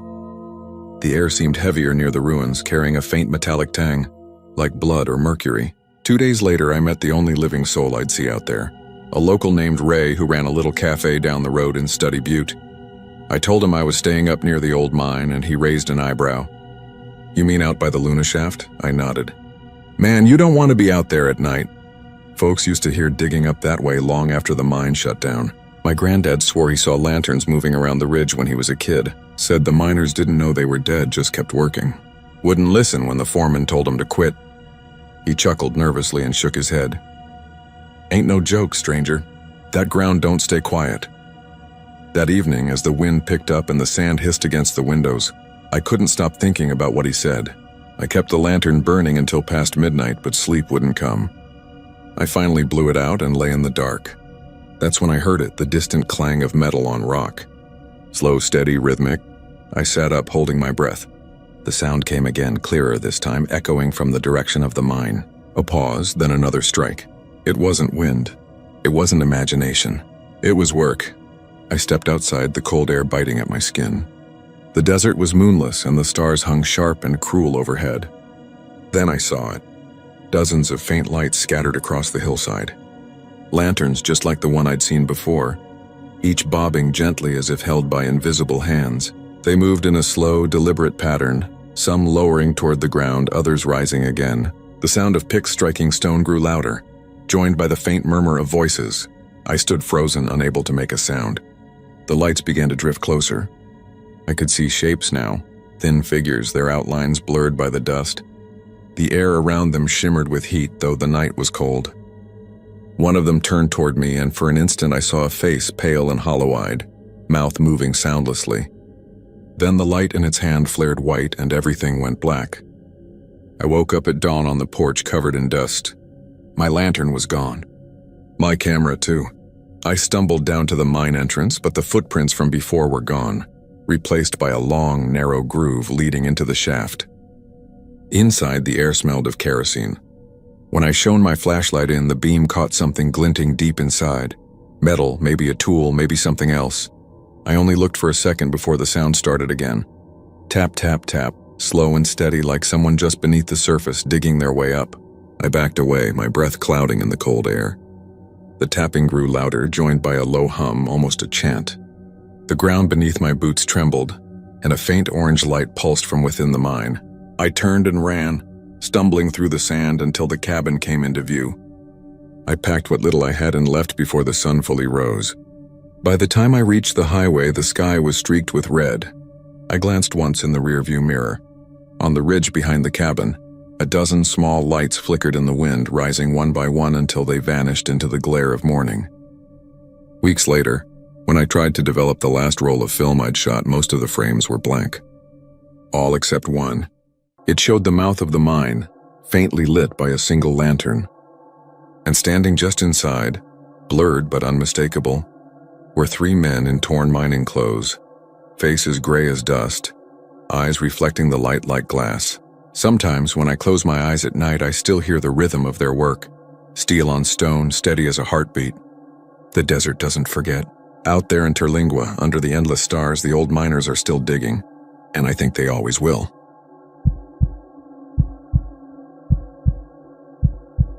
The Hotel Galvez still stands like a white crown against the Gulf, its pale walls glowing faintly in the sea mist. Locals call it the Queen of the Gulf, and she's worn that title for over a century, surviving hurricanes, fires, and time itself. I checked in on a humid evening in late August, when the sea air felt heavy enough to drink. The kind of air that clings to your clothes and makes everything feel slow. I'd come for work, an architecture piece I was writing on Galveston's historic hotels. But that night I'd end up writing something entirely different. My room was on the 5th floor. The elevator groaned on its way up, the brass cage rattling slightly like an old man clearing his throat. When the doors slid open, a cold breath rolled out from the hallway. Though the air conditioning was weak everywhere else in the building, I remember thinking it was strange, the way the corridor lights flickered just once when I stepped out, as if adjusting to me. The room itself was elegant in that dated southern way. Floral wallpaper, ivory drapes, and a faint smell of lemon polish and salt. There was an antique vanity across from the bed and a tall mirror that leaned slightly forward, like it was listening. I dropped my bag, showered off the travel grime, and went downstairs for a drink. The bartender was friendly, a thick-set guy with a trimmed beard who had that easy coastal patience. When I mentioned I was staying on the 5th floor, his expression changed in a small but noticeable way. "You get the corner room?" he asked. I nodded. "That's the one they call the lovelorn lady's room. You might hear her if you're lucky, or unlucky, depending on who you ask." He went on to tell me about her. The story every Texan from this coast knows but still whispers about like it's fresh news. A young woman had stayed there during World War I, waiting for her fiancé, a naval officer who'd gone missing at sea. When word reached her that his ship had sunk, she hanged herself in the room. Weeks later, her lover returned, alive. Turns out the report had been wrong, but she was long gone, and ever since, guests said they heard soft knocks at night, or woke to see her reflection crying in that same mirror. I laughed it off politely, though part of me felt that same unease that comes when someone swears on something you can't disprove. I went back up around midnight. The hallway was quiet, the carpet swallowing every sound. The lights hummed softly, and from somewhere near the far end I thought I heard water dripping. When I reached my door, the number plate was cool to the touch, cooler than it should have been. I chalked it up to the AC vent nearby and went inside. The room felt different. The air was heavier, still carrying that faint perfume of lemon and sea salt, but now something else, something floral, maybe lavender, but old, faded, like it had been lingering for decades. I remember noticing that the vanity chair had been pulled out slightly. I hadn't left it that way. I lay down and turned off the lamp. The distant sound of waves blended with the creaking timbers of the old building. I was just starting to drift when I heard it. 3 soft knocks, not at the door but from somewhere inside the room. A slow, deliberate rhythm. I froze, heart pounding, eyes open in the darkness. The sound came again, closer this time from the wall behind the vanity. I sat up, reached for the lamp, and flicked it on. The room looked normal, empty. The mirror reflected my pale face and the yellow light above it. I got up, pressed my ear against the wall. Silence. I tried to laugh it off, muttering something about old pipes, but I didn't lie back down. Instead, I poured a drink from the minibar and sat in the armchair by the window, staring at the dark ocean beyond the curtains. Around 2 a.m., I must have dozed off because when I woke, it was to the sound of the vanity chair scraping softly across the floor. Every nerve in my body went rigid. The lamp was still on. The chair was moving slowly, away from the vanity, as if someone unseen was pulling it out to sit. I could see the faint indentation of a figure forming in the air in front of it, a ripple like heat above asphalt, then faintly a whisper. It wasn't words, not exactly, more like a sigh pressed through fabric. I wanted to move, to stand, to run, but my body refused. The mirror's surface began to shimmer, fogging at the center, and for an instant I saw her. A woman in a long white dress, her hair dark and wet, her eyes swollen from crying. She looked right at me, then at the noose that wasn't there, and I swear I could hear the creak of rope tightening. When I could finally move, I bolted from the room. I took the stairs, 5 flights down, not stopping until I hit the lobby. The night clerk looked up startled as I approached the desk, shaking. I told him something was wrong with the room. He didn't look surprised. "You were in 501, weren't you?" he said quietly. He opened a drawer and pulled out a small brass key. "That room's supposed to stay locked. I don't know how you got checked in there." I didn't argue. He gave me another room on the 2nd floor, and I slept with the lights on, though I barely slept at all. The next morning I went back up to 501 with a housekeeper. The door was locked tight. The maid swore no one had entered. But when she opened it with her passkey, we both froze.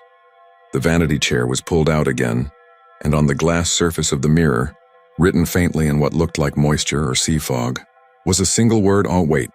I checked out an hour later, abandoning the story I'd planned to write.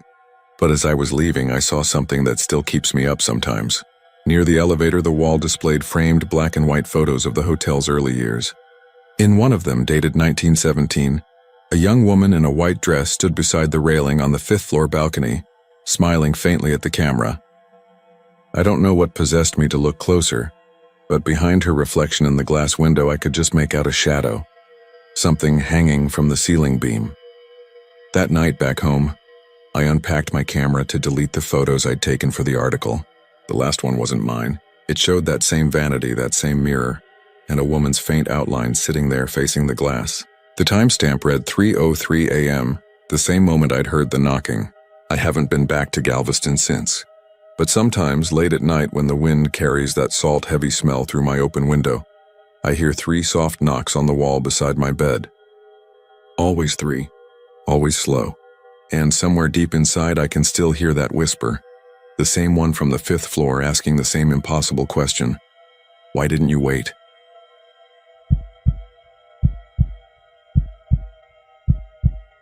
The brick walls of La Carafe seemed to hold their breath even in the noise. It was a small old building tucked into the corner of Congress and Franklin, its sign half faded from the decades of sun. I first walked in on a warm October evening, the kind of night when the Houston air presses heavy on your skin.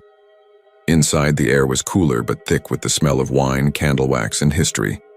It was Texas's oldest bar, everyone said, and also its most haunted. I didn't believe in that kind of thing, but there was something about La Carafe that made even skeptics slow down at the door before stepping inside. The wooden floors creaked like voices trying to be heard. Every surface carried the weight of time. The warped bar top, the cracked mirror behind it, the narrow staircase curling upward toward a 2nd floor that wasn't supposed to be open. Candles burned in little pools of wax, their flames reflected in the bottles lining the wall. I'd come in to meet a friend, a bartender named Jess who'd been working there for years. She was wiping glasses when I sat down, her blonde hair tied up, her expression easy but her movements careful, like someone who didn't want to disturb something unseen. "You ever hear the glass thing?" she asked when I ordered a whiskey.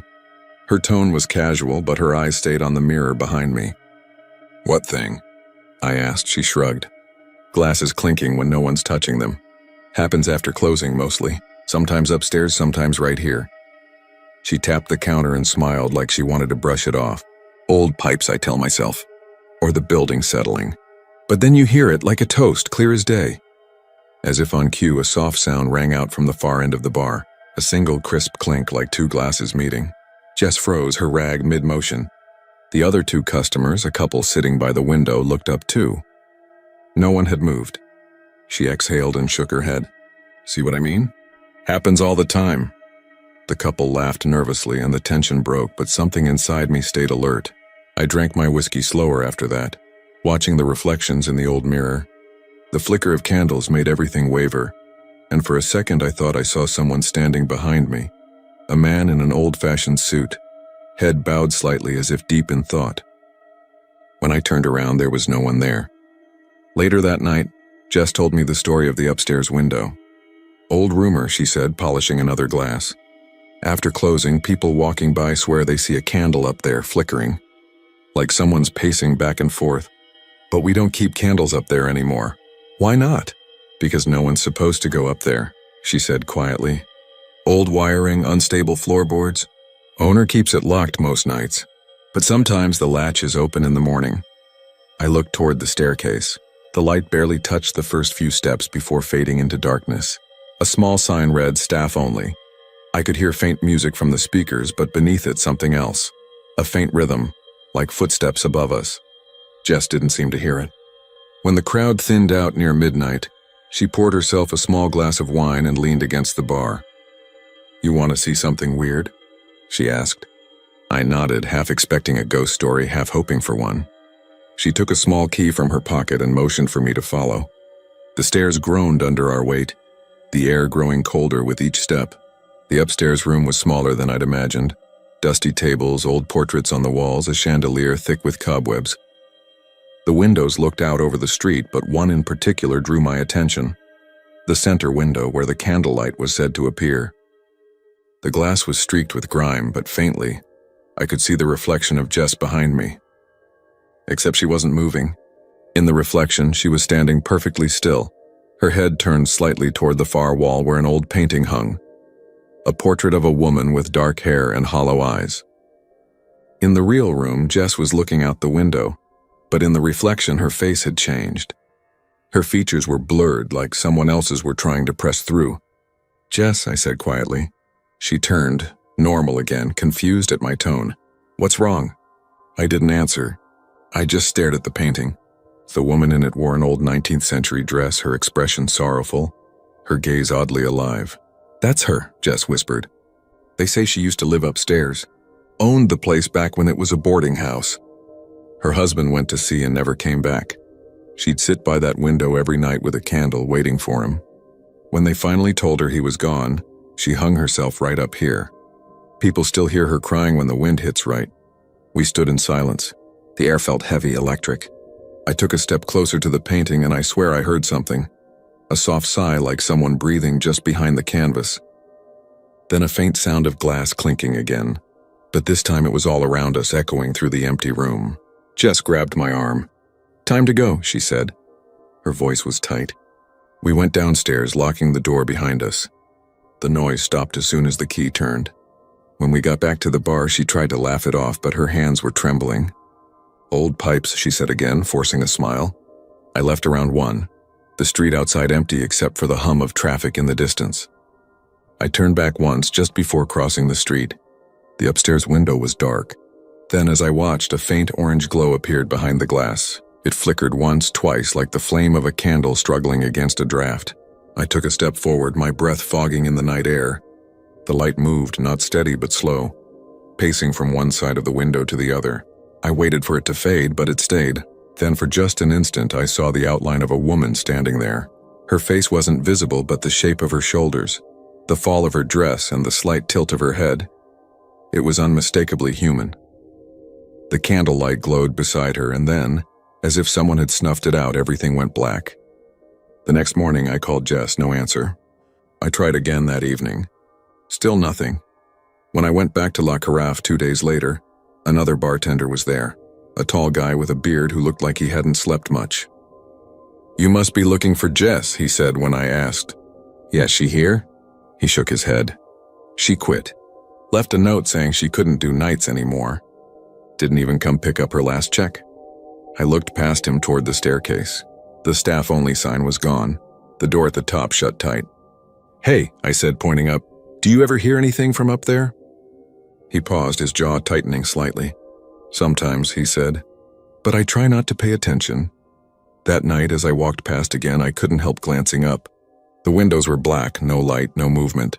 I turned to leave, but then the faintest sound carried on the wind. 2 glasses clinking, soft and deliberate, like a toast made in the dark.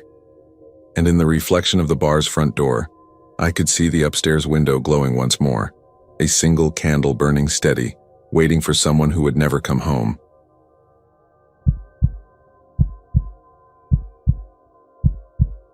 The Driscoll Hotel has always had a strange sort of beauty to it, the kind that draws you in even when you know you should stay away.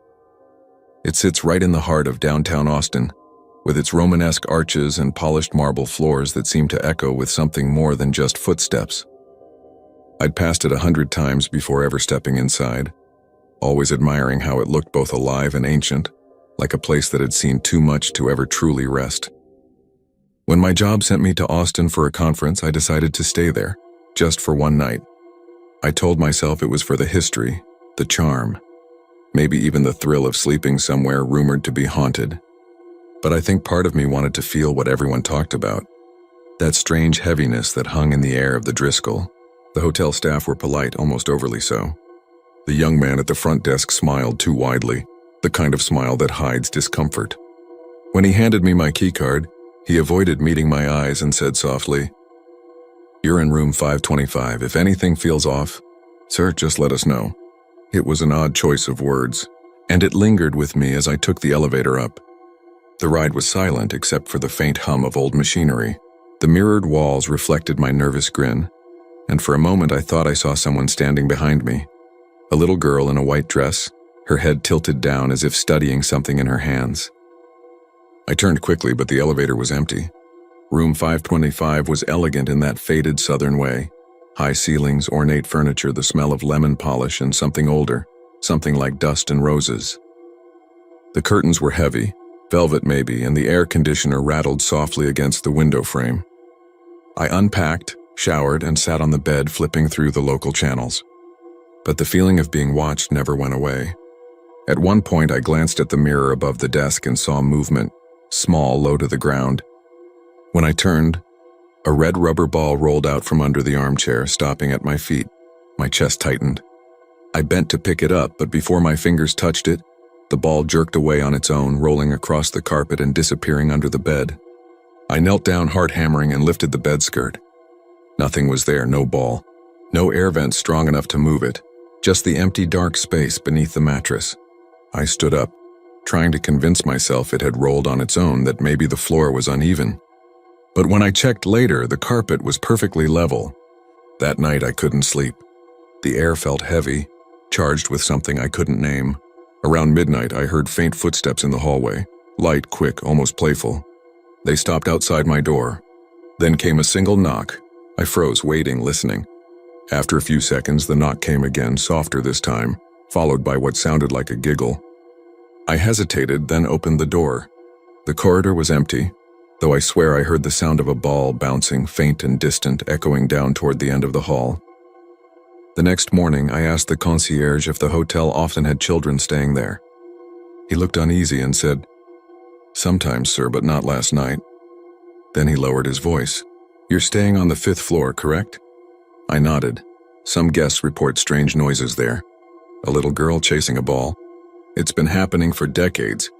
They say she was the daughter of a senator who stayed here in the 1800s.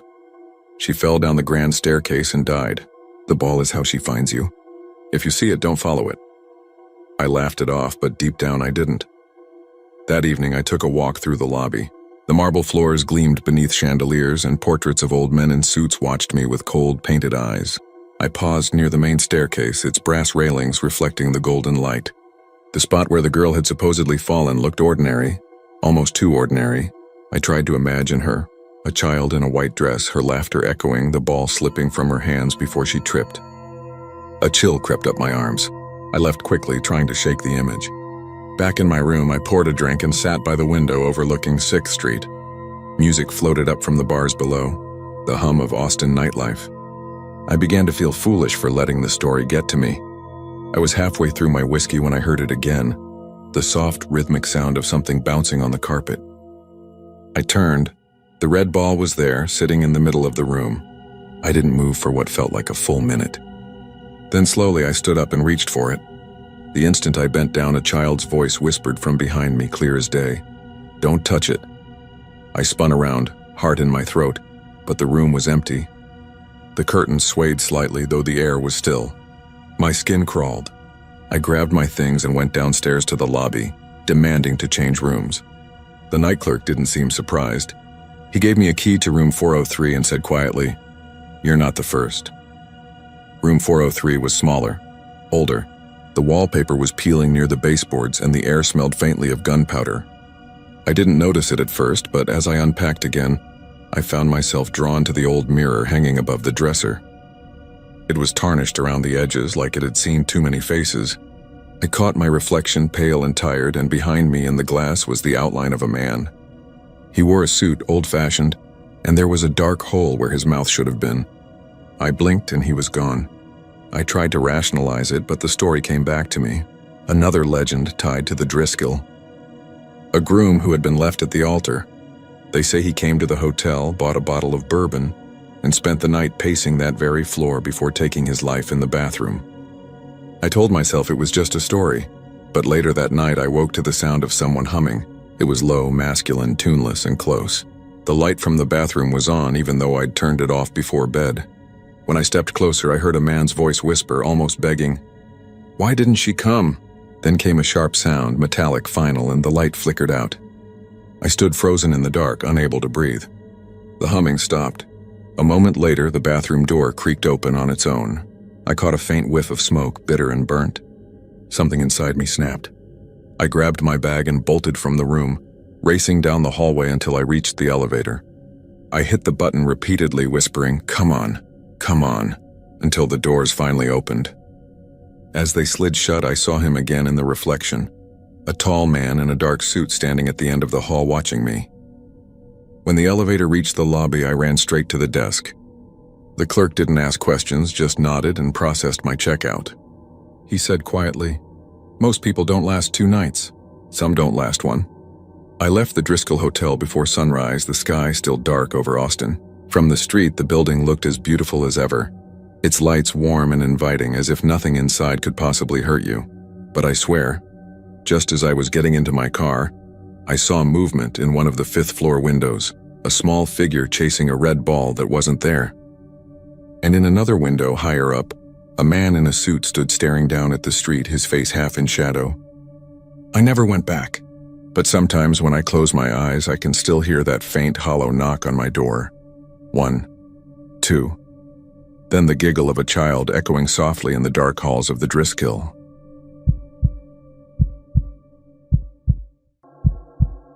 By day, Mission San Jose looked like something out of a postcard.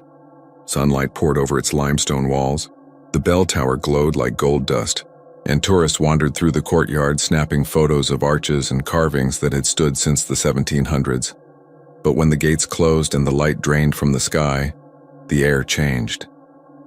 The birds went quiet. The walls stopped reflecting warmth. Even the wind through the mesquite seemed to hush. Locals said the place breathed differently after dark.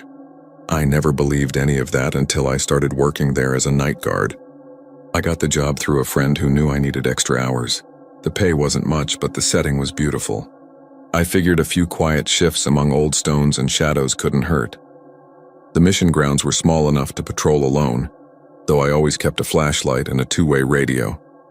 The first couple of nights were uneventful, just the usual creaks of settling stone, raccoons near the trash bins, and the hum of the distant highway. But by the end of my first week, I started noticing the sound. It was faint at first, like wind humming through a pipe. Then it began to shape itself into something rhythmic, a low murmur, steady and strange, rising and falling as if in a chant. The first time I heard it clearly, I was walking near the cloister archway around 2 a.m. The place was still as a tomb. My flashlight beam wobbled over the courtyard bricks, catching the crucifix that hung near the chapel door. That's when I heard it again, clearer this time. Male voices, soft but deliberate, echoing from inside the church. It wasn't English. It wasn't Spanish either, at least not the kind spoken today. The sound had weight, like prayer in a language too old to name. I tried the chapel door, locked just like I'd left it. I pressed my ear to the wood. The voices kept going, slow and solemn. I called on the radio to see if anyone else was around. No answer. The night guard from the nearby park sometimes stopped by for coffee, but he wasn't on duty that night. When I shined the light through the small window above the door, the chanting stopped. Dead silence. I waited, heart pounding, but the air felt thick, as if something inside the church was holding its breath too. I walked the perimeter again, trying to reason it away. Maybe tourists had hidden inside. Maybe it was an echo from somewhere beyond the walls. The sound didn't return that night, but I didn't forget it. The next evening, I arrived early and spoke with one of the maintenance guys, an older man named Arturo who'd worked there 30 years. I mentioned the voices, trying to sound casual. His face went pale. "You heard them?" he said quietly. "The brothers?" He told me that back when the mission was still active, a small order of monks had lived there, tending to the sick and teaching the indigenous converts. One night around 1731, a fever swept through the settlement. The friars gathered the infected in the chapel, praying over them, refusing to leave even as they died one by one. Some say the last of them sealed the doors from the inside so the sickness wouldn't spread. No one opened that chapel again for weeks. When they finally did, everyone inside was dead. Arturo said that sometimes, when the air turns heavy, you can still hear them praying for the souls they couldn't save. I laughed it off, though not convincingly. The next few nights passed quietly.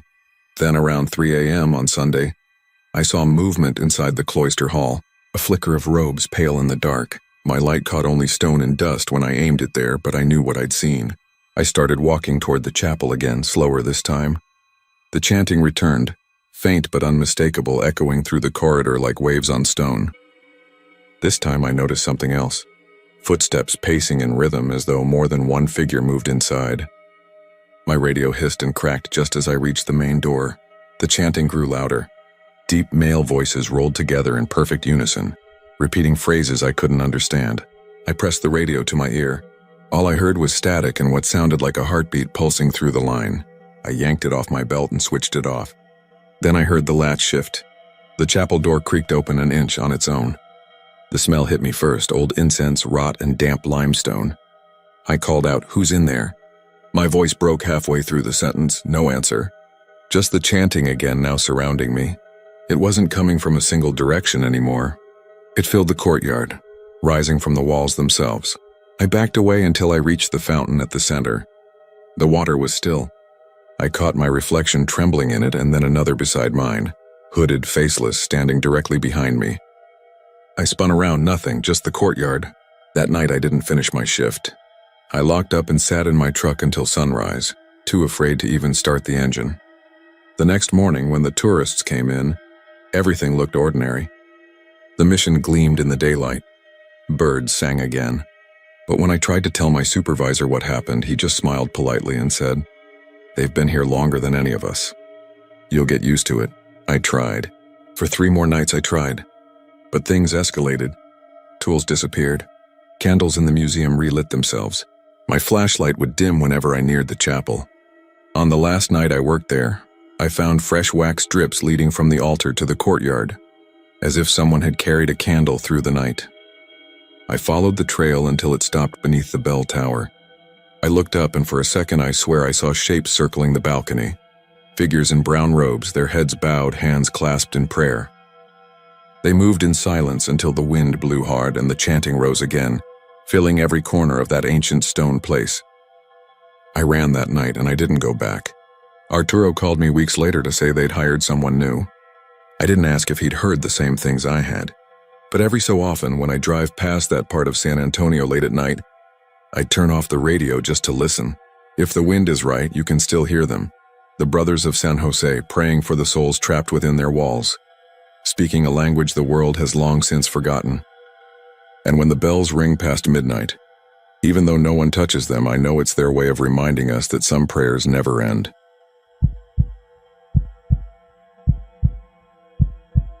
They say Bragg Road runs straight through the heart of the big thicket, but anyone who's driven it at night knows that's a lie.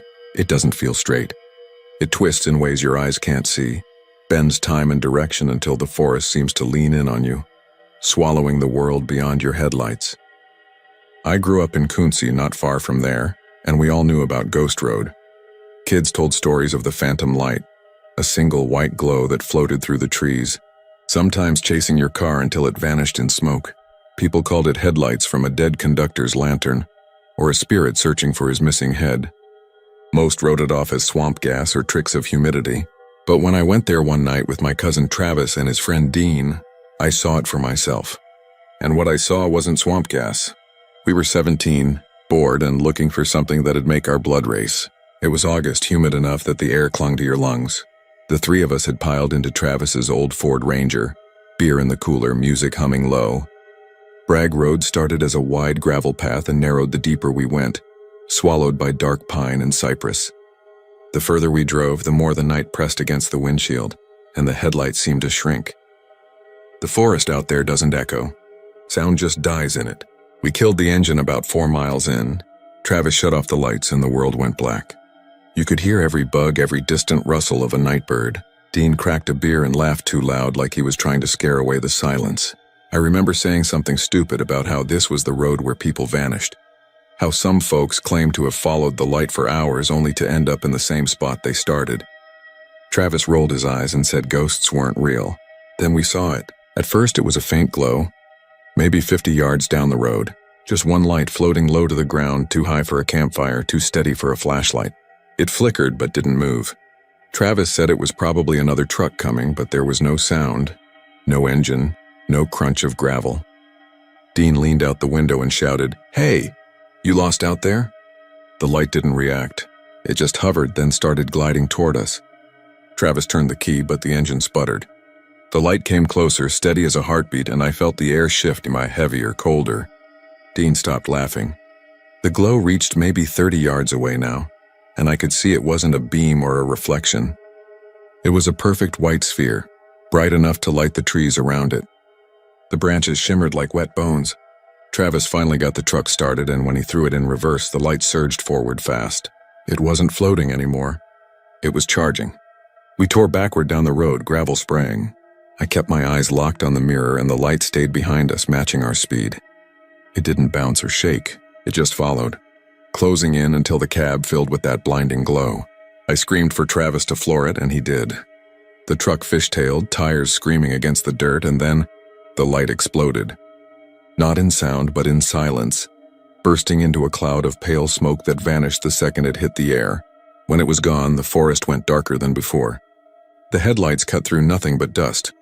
We didn't speak until we hit the main road again. No one wanted to be the first to say what they saw. Travis finally muttered that it must have been some prank, maybe hunters with a flare, but he couldn't explain how it moved. Dean said nothing, just stared out the window. When we dropped him off, he told us he was never driving that road again. I didn't either, and not for years. But you can only avoid something for so long when it's practically in your backyard. I started working as a sheriff's deputy in Hardin County after high school. You'd be surprised how many calls came from that area. People claiming they saw the light, cars breaking down, a few missing person reports that were never solved. It always started the same. They were driving down Bragg Road, saw the light, followed it. Then nothing. Search teams would find the cars, doors open, engines still running, but no footprints leading away. Just the sound of the wind in the trees. One night, about 10 years later, I was on patrol when a call came through. A woman stranded on Bragg Road. Said she'd seen something in her rearview mirror. I didn't even have to check the map. I drove out there, headlights slicing through the fog, and found her car sitting dead in the middle of the road, engine off, door open. Her purse was still on the seat, keys in the ignition. I stepped out, the air thick and wet. Crickets had gone quiet. I called out, got no answer. Then I saw it again. That same white glow deep in the trees, flickering between the trunks. It moved slowly this time, weaving back and forth like someone pacing with a lantern. I pulled my flashlight, but the beam looked useless next to that light. I started walking toward it, calling out that I was law enforcement, asking if anyone needed help. The light stopped. It hung there for a moment, then shifted slightly higher, like it was standing upright now. I took another step. The smell hit me, burnt metal and something rotten underneath. The trees around it shimmered like heat rising off pavement. Then the light dimmed, and for half a second I saw a figure inside it. It was a man, or what was left of one. His body was transparent, his skin gray and sunken, but his eyes glowed like coals. He held something in his hand, a lantern, cracked and smoking, its glass shattered. When I blinked, the light flared white again and swallowed him whole. I don't remember running back to my cruiser, but when I got in, the radio was hissing static, every channel dead. I turned the key, but the engine clicked uselessly. Then I saw the glow in the mirror again, right behind me, no more than 20 feet away. I thought it would ram the car, but it didn't. It hovered there, pulsing softly, almost like it was breathing. I don't know why, but I got the urge to roll the window down.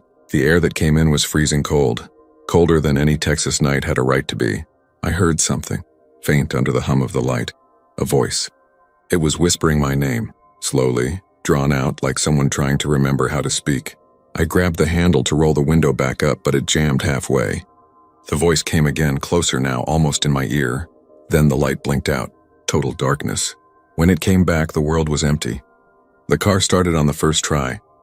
The radio came alive mid-sentence, dispatch calling my name. I answered, said everything was fine, and drove out of there without looking back. That was 12 years ago. I never filed the report. Never told anyone what I saw. But sometimes late at night when I'm driving past the edge of the thicket, I'll see a glow between the trees. It follows the same path as the old railway that used to run through there, back before they tore up the tracks. Folks say it's the ghost of a brakeman who lost his head in an accident, still searching for it with his lantern. Others say it's something older, something that uses the legend as a mask. All I know is this: whatever that light is, it's not looking for help. It's looking for company. And if you stop long enough on Bragg Road, if you roll down your window and listen, you might just hear it calling your name too.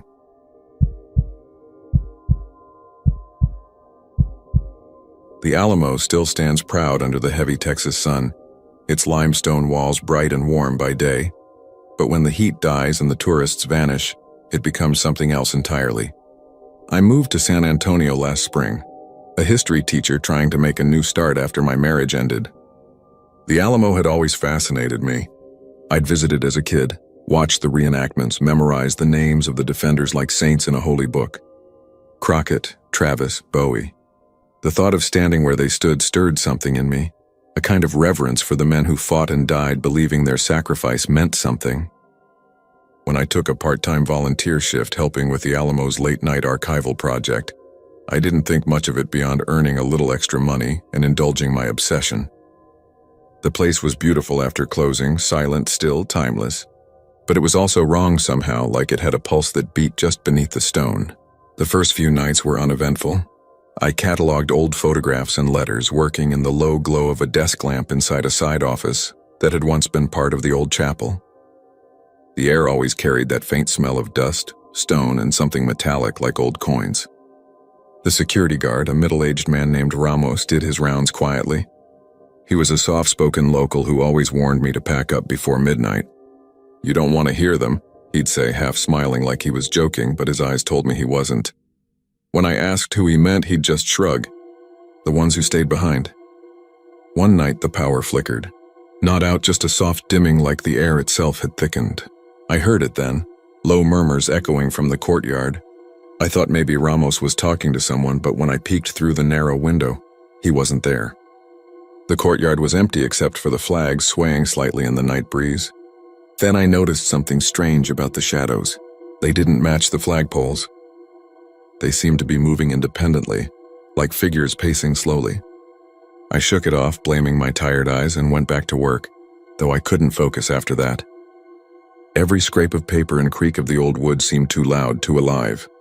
By midnight I was locking up when Ramos came in from the main gate, flashlight trembling in his hand. He looked pale. "You heard them, didn't you?" he asked. I hesitated, then nodded. He sighed deeply. "You stay after 12, they start to remember." His words hung in the air, and I tried to laugh it off, but something about the way his voice broke told me this was no joke passed down to scare newcomers. I went home unsettled but curious.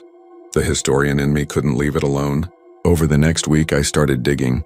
Old reports, caretaker journals, security logs. Every few years there were notes about disturbances. Sounds of shouting, gunfire, phantom smells of gunpowder. Men seen walking along the walls. Most of it was dismissed as imagination, but some entries came from police officers, park rangers, even clergy.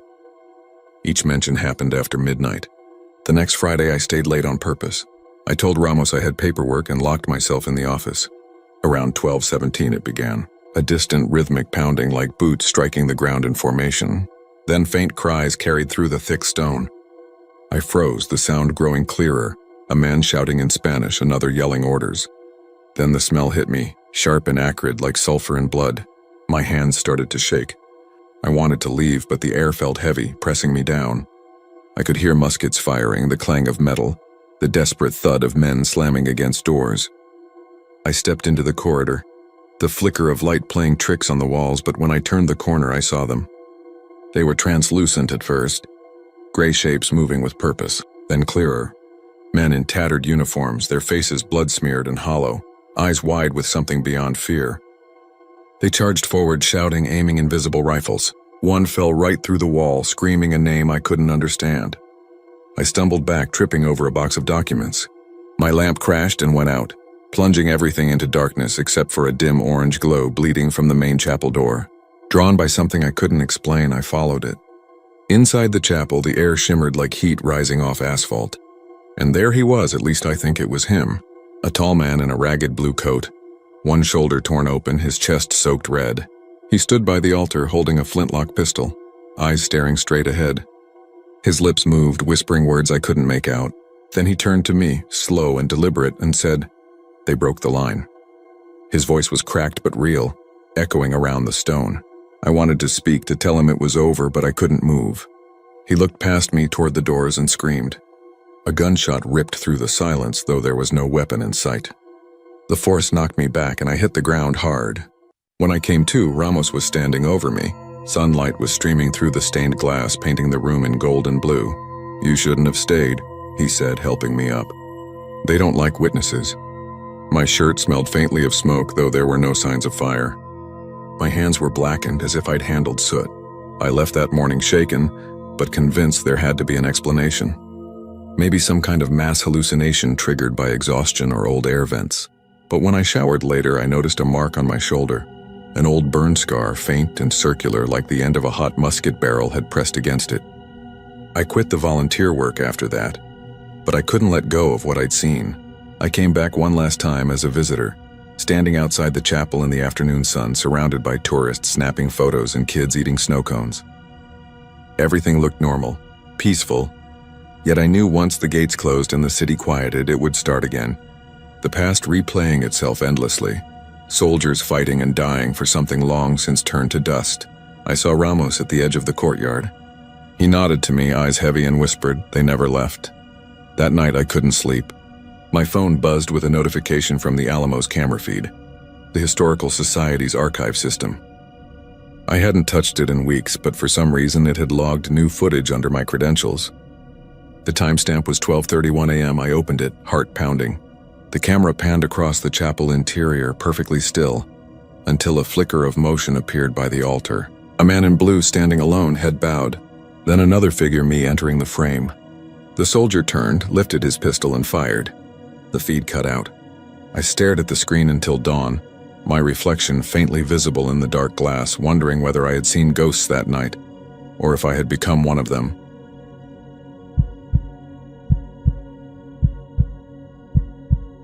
The town of Sagan lay quiet beneath the low rumble of a coming storm.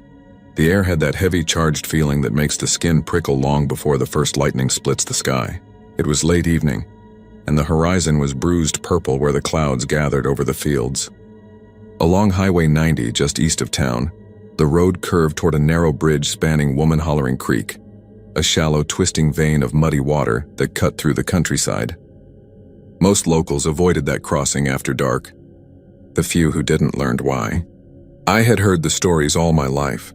My grandmother used to tell them in hushed tones, saying that when the wind howled through the mesquite trees and the rain came down in sheets, the woman in the creek would rise from the water, searching for her lost children. I never believed any of it. I grew up in Guadalupe County, worked in San Antonio, and drove that route almost every day to save time. Nothing ever happened, until the night of the flood. That evening, I left the city later than usual. The sky was already black, the kind of black that eats up the headlights no matter how bright you turn them. The rain came in thick bursts, hammering the windshield so hard I could barely see the wipers cutting through. I turned off the radio because the static was worse than the noise of the storm. The highway was nearly empty, just the occasional pair of red taillights disappearing into the distance. When I saw the old sign for the creek half hidden behind weeds, something in my gut tightened. I slowed down. The bridge wasn't much, just a narrow stretch of concrete with rusted rails and no shoulder. The water below had risen higher than I'd ever seen it. It churned in the lightning flashes, brown and wild, crashing against the pillars like it wanted to climb out. As I eased across, I heard something that cut through the roar of the rain. It wasn't the wind or thunder. It was a cry. At first, I thought it was an animal, a coyote or maybe a calf caught in the flood, but it was too human. High and sharp, a woman's scream that seemed to carry through the air and vibrate inside my skull. I stopped in the middle of the bridge, hand frozen on the gear shift. The sound came again, closer this time, rising above the rain. It wasn't a single wail, but a series of them, raw and full of grief, echoing off the trees like the whole creek was screaming with her. Lightning lit up the creek, and for a heartbeat, I saw something white down in the water. A figure moving against the current. My first thought was someone had fallen in. I grabbed my flashlight from the glove box, pushed open the door, and stepped out into the rain. The wind hit me hard, whipping my jacket against my arms. I leaned over the rail and shined the beam down.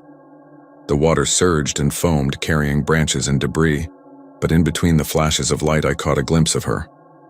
She was standing knee-deep in the flood, long black hair plastered to her face, wearing what looked like a white dress that clung to her skin. Her head hung low and her arms were stretched out as if she was feeling for something in the dark water. Then she looked up. Her face was pale and wrong, the features too smooth, the eyes too dark and wide. Even from that distance, I could tell she wasn't human. The flashlight flickered and went out, but I didn't need it anymore. She was moving toward the bridge, gliding through the water without sound or resistance. I jumped back into the truck, slammed the door, and jammed the key into the ignition. The engine coughed, then sputtered to life. I floored the gas, tires spinning on the slick concrete, but before I could move, something hit the side of the truck. It wasn't a branch. It was a hand. The window on the driver's side went cold, covered in a sheet of water that looked almost alive. Through the blur, I saw her face pressed against the glass, her mouth open in a silent scream. Her eyes were pits of darkness, and her skin looked like river mud. I threw the truck into reverse, tires screeching, and backed off the bridge. When I finally got traction, I tore down the road without looking back. The cries followed me, faint but clear, carried on the wind even after I'd gone half a mile. By the time I made it home, the power was out. I sat in the driveway with the engine running, staring at the raindrops sliding down the windshield. I told myself I'd seen a flood victim, that my mind had twisted it into something supernatural. But when I stepped out and glanced at the truck, I froze. Along the driver's door, there were muddy handprints, small ones like a child's, too many to count. I didn't sleep that night. Every time the thunder rolled, I heard her voice again, calling out over the creek.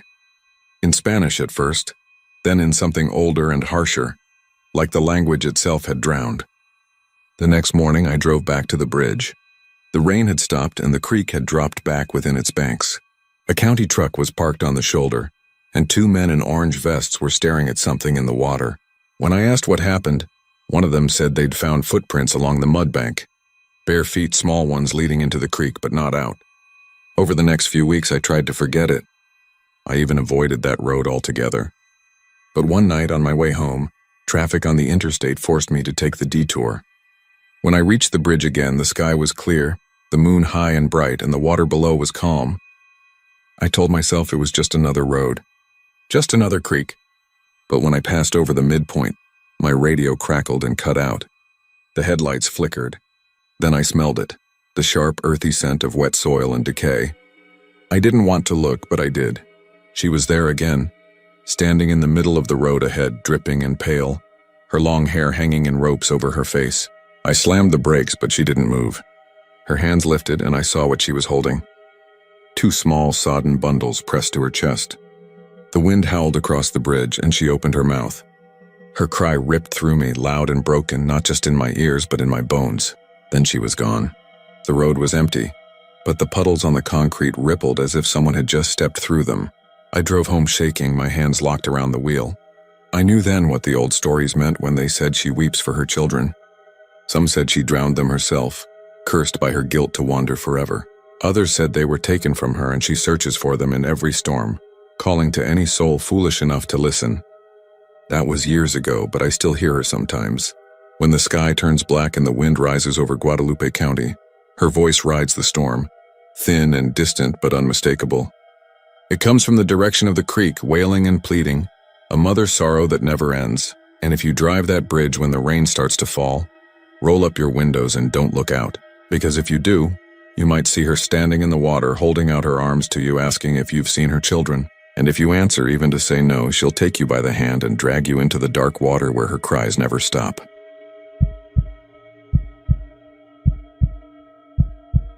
When I was 19, I took a job helping survey land for a rancher named Carl Bennett out in Blanco County.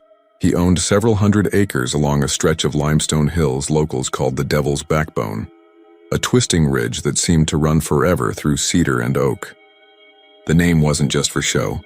That country had a bad reputation. Wrecks, missing hikers, strange lights. People said the hills were cursed, haunted by Confederate soldiers and highwaymen long buried under the rock. I figured that was just small-town folklore. I'd grown up around plenty of old stories. None of them ever scared me until that summer. Carl's ranch sat about a mile off the main road, and most mornings I'd meet his foreman, a quiet man named Ray, near the north fence line. We'd spend the day marking boundaries and cutting through brush to clear new cattle paths. The first few days were hot and uneventful. Cicadas buzzed so loud it felt like the air vibrated, and vultures drifted lazily over the canyon. On the 5th day, Ray mentioned that we'd be moving closer to the old creek bed that cut through the ridge. He warned me not to wander too far from the marked trails. "That's the place where folks hear things," he said without looking up from his map. "Wind sounds different down there." I laughed it off until I heard it myself. We reached the creek around noon. The water was barely a trickle, but the stones were smooth and pale like bones left out in the sun. The air felt heavy, muffled somehow, like sound didn't carry right. Ray walked ahead to take readings while I stayed near the truck eating lunch. That's when I noticed it, the faint hum of voices drifting through the canyon. It wasn't the wind. It sounded like people whispering, dozens of them, too far away to make out words but close enough to feel like they were just out of sight. I called for Ray, but the sound died as soon as I spoke. When he came back, I asked if he'd heard anything. He stared at me for a second and said, "Don't pay attention to it. It'll get louder if you do." That night I stayed in the bunkhouse near the property line. Carl wasn't around much, but he let the crew sleep there during long weeks. It was small, 2 rooms, a tin roof, and a single porch light that flickered whenever the wind picked up. I couldn't sleep, so I sat outside watching the fog roll down from the hills. The air smelled faintly of sulfur and the crickets had gone silent. Then I saw it, a dim light moving between the trees. It bobbed gently like someone carrying a lantern. I figured it was Ray checking the fence line until the light split into 2, then 3, then a dozen. They weaved slowly across the ridge, completely silent. When one of them stopped, I thought I saw the shape of a man beside it. Tall, broad-shouldered, dressed in what looked like a tattered gray coat. The light flickered and he was gone. The next morning I told Ray what I'd seen. He said I'd just watched the Backbone Riders, as calm as if he were talking about deer crossing a road. According to him, they'd been seen for generations. Confederate soldiers who'd died in a skirmish not far from where the ranch now stood. Some said they were ambushed while escorting a wagon of gold. Others claimed they were deserters executed by their own. "Doesn't matter which," Ray said. "They didn't get buried right and they don't rest right either." The following week we went deeper into the ridge to clear a new section. The fog that morning was so thick it looked like smoke pouring from the earth. We marked posts for maybe an hour before Ray realized his compass wasn't working. The needle spun wildly no matter how he turned it. He cursed, shoved it in his pocket, and told me to grab the gear while he scouted ahead. He disappeared into the mist, his footsteps fading fast. 10 minutes passed, then 20. I called his name until my throat hurt, but the canyon swallowed the sound. When I finally followed the path he'd taken, the ground felt uneven, soft, like something hollow was underneath. The air grew colder and I started hearing the whispers again. Closer this time, almost like men talking under their breath. Then came the smell, damp earth mixed with iron like blood and rust. I turned in a slow circle, my flashlight cutting through the fog. At first there was nothing. Then I saw them. Shadows of men on horseback, barely visible, drifting through the mist about 50 yards away. Their faces were pale and blurred, their eyes sunk in black. They didn't move like living people, they glided. One of them turned his head toward me and the sound of the whispers stopped all at once. The silence that followed was absolute. My light flickered out and something brushed my shoulder, cold, heavy, deliberate. I dropped the pack and ran until the fog broke and the truck came into view.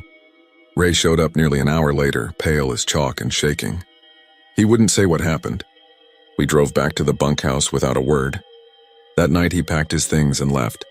I never saw him again. Carl told me later that Ray had quit and moved east. He didn't ask why, and I didn't tell him. The next morning, I turned in my gear and drove back to Blanco. I told myself it had been a trick of light, nerves, exhaustion, anything but what I knew I'd seen. A few months later, I went back to the area with some friends from Austin who didn't believe my story. We parked near the ridge just after sunset, right where the old trail meets the creek bed. The air was still heavy and warm. Around midnight, the fog began to rise. One of my friends, Mason, joked that we should call out to the soldiers. He shouted into the canyon, his voice echoing. The sound came back not as an echo, but as a reply, faint, distant, a voice answering in a language I didn't recognize. Mason stopped laughing. A light appeared between the trees, then another. The air went cold. Every one of us felt it, a vibration under the ground like hooves striking rock somewhere below. We ran for the car. When I looked back just before we drove off, I saw a single figure standing on the ridge. His coat flapped in the wind, and in his hand a lantern glowed red like an ember. He raised it slowly, almost like a salute, and then the light went out. To this day, I can't drive through Blanco County without watching those hills. Some nights when the mist crawls low over the backbone and the air turns warm, I swear I still see faint lights weaving through the fog, and if you roll down your window and listen closely, you can hear the horses, distant, steady, still marching somewhere they never made it to.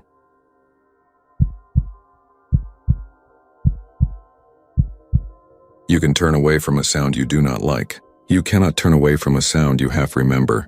That is something I learned in that room. A chant began wordless. It swelled and flattened. The floor beneath my shoes did not move, and yet I felt motion, like I was on a slow river and the boat politely refused to admit it drifted. I looked up to the west balcony. It was not bravado that sent me up there. It was the need to verify where a story sits inside a skull. If you can set a thing into an address, box number, and street, you tell yourself it has less room to come and go. The steps to the balcony were narrow and scuffed. My hand left prints in the dust on the rail. Up there the room was closer and the darkness a shade lighter. I could see the faint line where the stage curtains hung. A banner lay rolled against a row of seats, letters ghosting through the fabric in reverse. I walked to the spot I had triangulated from the photographs. That is a grand word for what I did with my eyes, and a thumb held out the way a policeman on television might. The rail was cool. I set my knuckles on it and leaned forward. If you have been alone long enough, your senses begin to throw pebbles into deep wells just to hear the splash. That is how I explain what I did next. I said very softly, "Go Tigers." It looked absurd rolling out of my mouth into that room. It sounded absurd returning to me in a far thinning hiss. But it did return, not as an echo in the way that word belongs to mathematics. As a test of whether there is anyone else home. There was, or my body thought there was. It answered in the way your mouth remembers a song and your hands find the beat on a table. The chant swelled. I heard the bright smack of palms on palms like rain starting. I smelled oddly lemon and floor polish. I smelled hairspray. I smelled chalk. Humans are good at standing with their backs to edges. None of the survival books tell you this, but it is a fact. We put our spines where we can feel nothing behind us. We are less afraid of a fall than of an unknown. I had my back to the aisle so tight my shoulder blades could have carved a groove in the wood. Still, I felt knowing attention come from behind.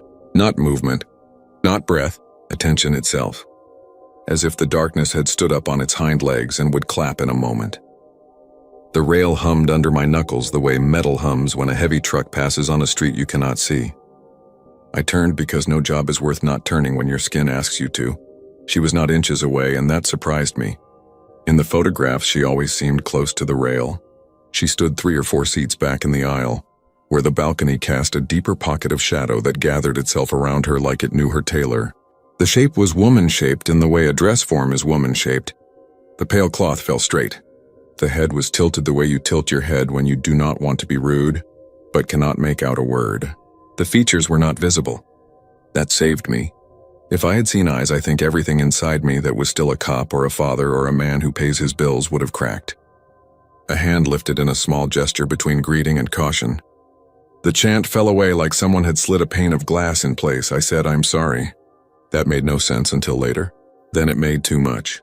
The hand remained in the air for a moment. It did not seem to grasp for anything. It appraised the distance. Then it lowered. The shadow turned slightly. I understood without understanding that she wanted me to look not at her, but where she had looked from. The rail, the drop, the stage like a dark lake, the place where sound accumulates and throws itself back against cheeks lifted for it.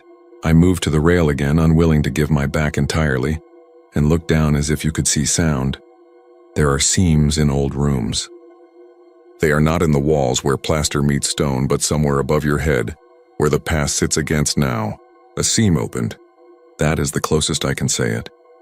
I did not see a tear. I did not feel wind.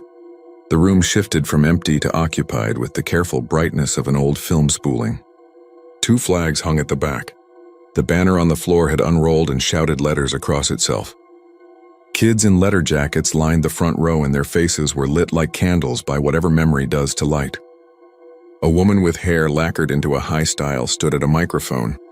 A man in a suit with a tie, fat and short, clapped in time. The noise arrived not as a single thing, but as a stack of small vibrations, each perched on the last. I smelled hot dust pushed by bodies. I put my fingertips on the rail, and they came away sticky with something that might have been the residue of long hands. Somewhere in that stack of sound there was a note I recognized. It was a low call, a trill kids used to summon each other. It did not belong to a particular decade. It belonged to nerve endings. It came from the corner below and to the left, where under the balcony your voice goes to grow older. I leaned without thinking. The hand at my back rose again in the corner of my eye and stayed where it could catch or could not. That detail would matter later when I asked it to make sense. At the time it was just a breath. The woman at the microphone finished. She must have said something like, "We are proud and you deserve, and our school." People stood. The sound moved like cattle, a low roll, and then it all went as if someone had dropped a needle in a groove in a record that did not belong to this turntable. In the enormous well of silence that followed, I heard one set of footsteps run down the aisle below to the stage. Fast and scared. Not a game. Not a kid being goofy. The steps went up the stairs at the side and crossed behind the curtain. There was a thump like a door. I waited for laughter. I waited for scolding. None came. The darkness lay back down. The pale dress did not move, except that up close you could see in the place where a face was, that there was a pattern like water moving under thin ice. I did not tell anyone in the morning. There is so little you can say about what you fill your eyes with at night. I went home. I slept some. I dreamed of chalk dust lifting in sunlight. When I came back the next evening, the librarian had left a note saying she would be late, and that I could leave the yearbooks on the desk. I wanted to carry them back to her, to let some of the warmth they held spill onto another person. Instead, I opened one. This time I chose on purpose. I looked for the year when the auditorium was sealed. I found a spread with small text about budget cuts and a photograph of kids with a petition, and an older man from the district with his arms crossed. In the bottom right corner, someone had pasted a candid of the balcony at an angle, like a friend holding a snapshot at a party. A pale figure stood further back than before, not beside the rail, but in the aisle, the way a person stands who has given up on being in a picture, but cannot leave a room where her name might still be said. It is easy to invent stories. The human brain is a dog that will sit and shake for a treat. That night I fed it all the way down. I imagined a girl who loved the noise because it filled up spaces inside her nobody else saw. I imagined a day when the noise stopped for a reason that did not belong in a place built for noise. I imagined someone running because it is what we do when we realize we have given words to the wrong person and cannot pull them back. I told myself this was not healthy thinking. Then a thunderhead rose over the mountains and laid a swollen palm against the city, and the first drops of a summer storm made the steps outside sing. Monsoon rain rides in with the smell of creosote.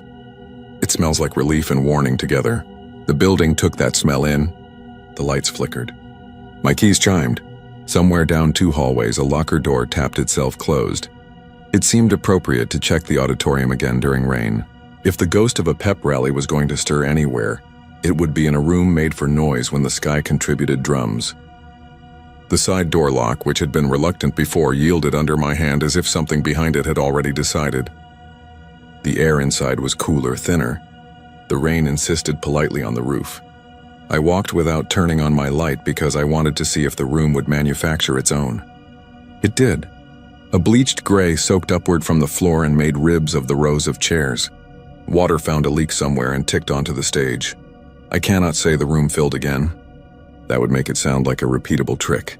It is more honest to say the seam opened not side to side but up down. The past did not lay itself over the present like tracing paper. It rose in patches like fog. A band sawed away at a school song somewhere to my right. The tune was nearly the same as the one I knew, but the tempo was wrong in a way that made a muscle in my neck tighten.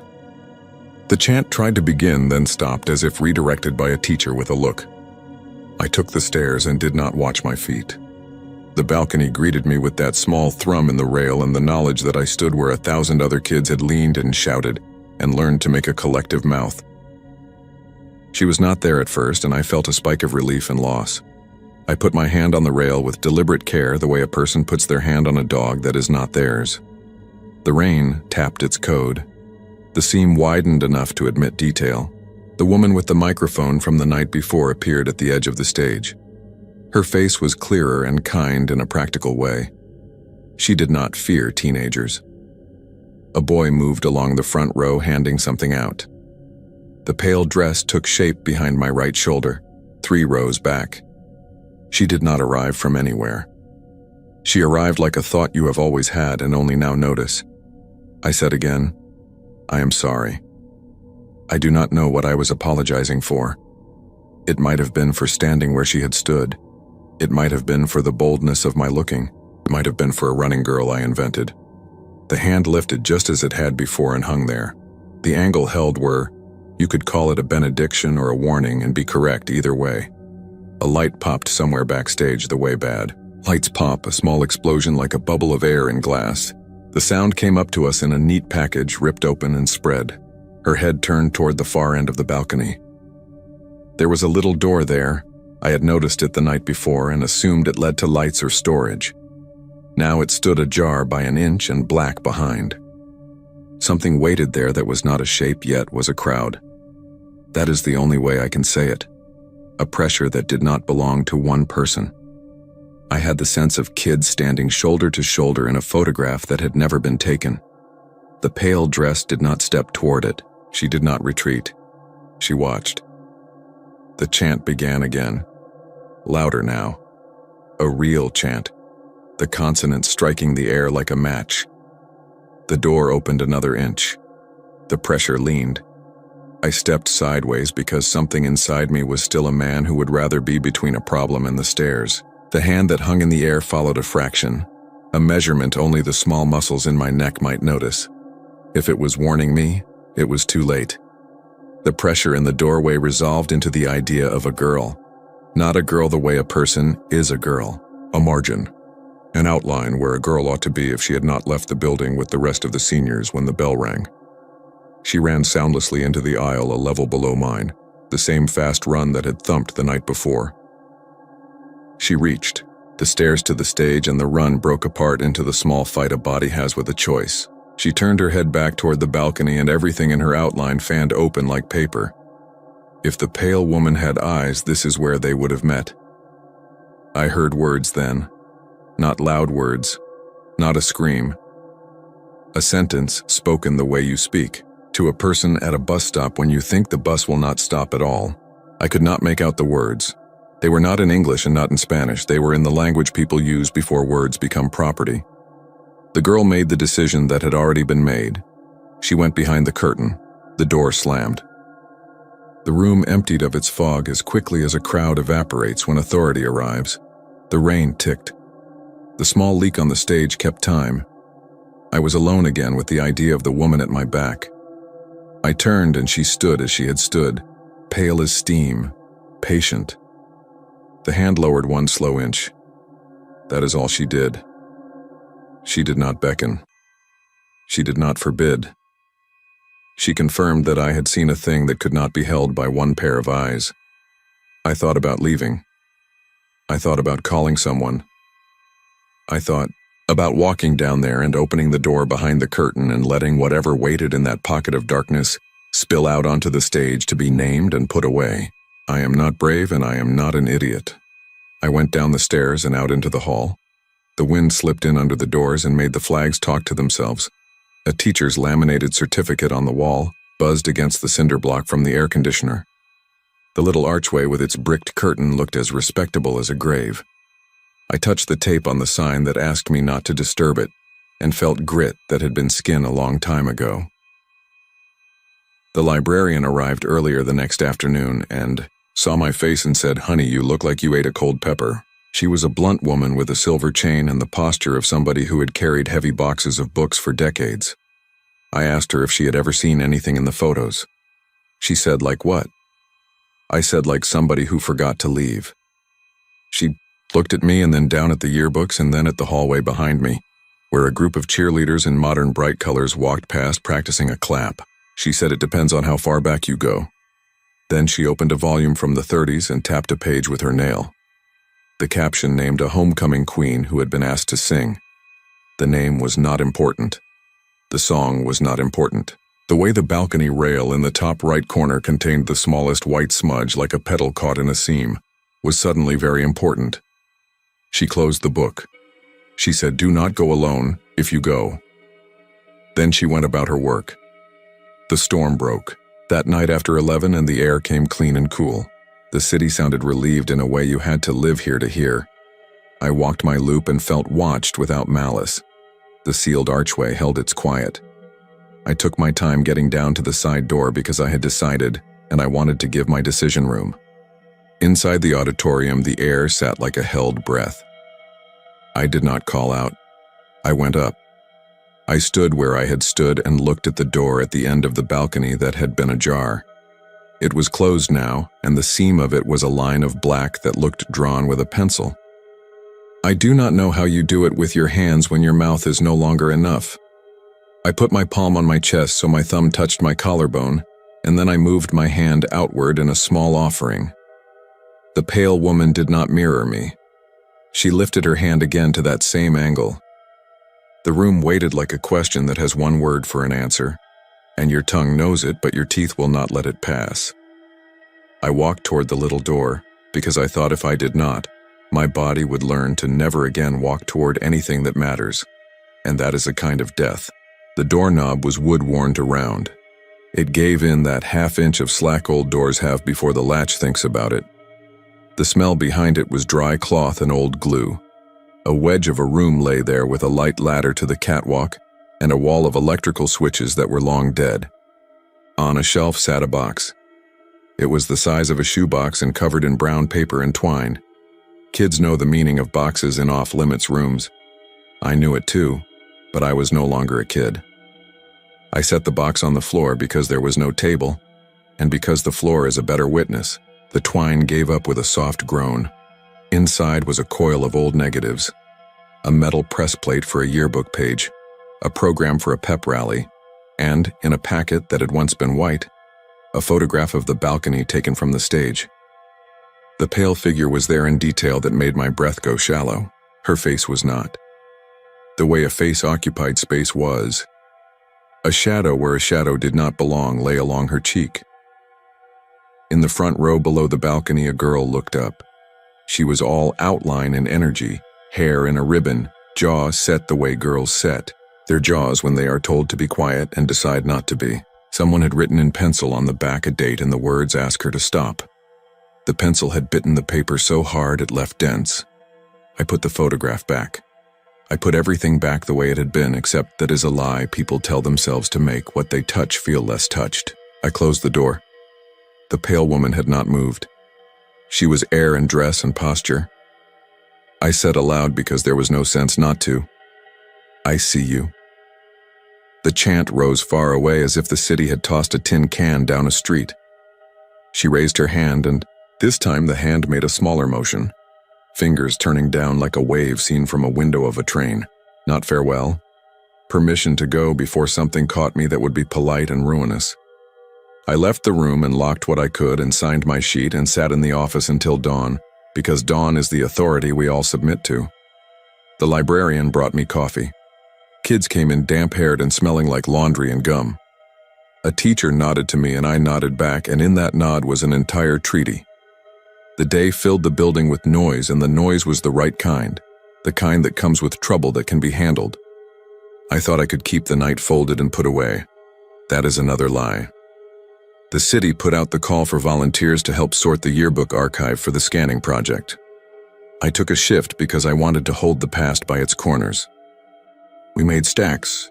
We labeled pages with sticky notes. We laughed. In the afternoon, the photography teacher brought in a new digital camera rig to demonstrate how you light a document so the glossy does not blind you. She needed a test shot. The librarian said, "Put the balcony behind it. That will please the committee, they like the architecture." The teacher set the tripod in the front hall, framed the bricked archway so the curvature of it looked noble, and told the rest of us to crowd into the bottom of the frame to test the autofocus. I hate photographs of myself. I went anyway. We stood shoulder to shoulder and somebody made a joke that was old and therefore comfortable. The shutter clicked. She took 3 more, laughed at something the coach said, handed the camera to a kid to plug into the projector. The images came up on the wall one after the other, bright and crisp, our faces a little embarrassed, the arch noble. In the top left corner of the first shot, because the teacher had tilted for composition, there was a thin slice of the balcony over our heads. The slice contained a figure in a pale dress at the rail. She looked down as if approving a roll call. Somebody made the sound people make when they do not want to use the word ghost in front of children. The teacher said the committee will love that, and pretended not to see the way the librarian's hands had gone still. Then the second shot went up. The slice of balcony again, the figure again, this time a finger slightly raised as if counting. The third shot came. The balcony showed empty. Then the kid toggled through a menu setting by accident and went back to the second, forward to the third, back to the first. The librarian said, "All right, thank you," and stood a little between the projector and the crowd so her body blocked the sequence. The teacher kept her smile in place the way you keep a tablecloth down in a wind. The kid asked if he should delete, and the teacher said no because the committee loves the architecture. That night, back in my chair with the keys on the desk and the smell of dust and lemon in my nose, I opened the copy of the staff photo from 2 years ago again. I held it up beside the photograph from the box in my memory. The posture in both was the same. The tilt of the head, the slight slope in the shoulder. You could overlay them like transparent sheets. The yearbooks are full of repeats that are not repeats. The same gag in the pep rally. The same kiss at the top of the bleachers. The same fight in the hallway by the vending machines. The building is a machine that takes those loops and plays them understated. Sometimes loops play themselves when nobody is there to clap. Sometimes a loop learns to look back. I told myself I would not go into the auditorium again. You already know I did. I lasted 2 nights. On the third, I walked down past the bricked arch, along the hall where the whispering flags were still at it, past the trophy case where someone had polished the glass, down into the equipment room where my hand found the chain with the ease of memory. The door behind the stage opened like it had been waiting to be polite. The room was dark, but my feet found the steps to the balcony. The hand on the rail felt the hum. The chant came with the faintest of drum beats, like hearts being taught to agree. She stood further forward this time, almost at the rail, the hand not lifted, the dress as pale and without wrinkle as a sky in summer. I said nothing. I put my palm on my chest and moved it outward again because that is all I had. She did not answer.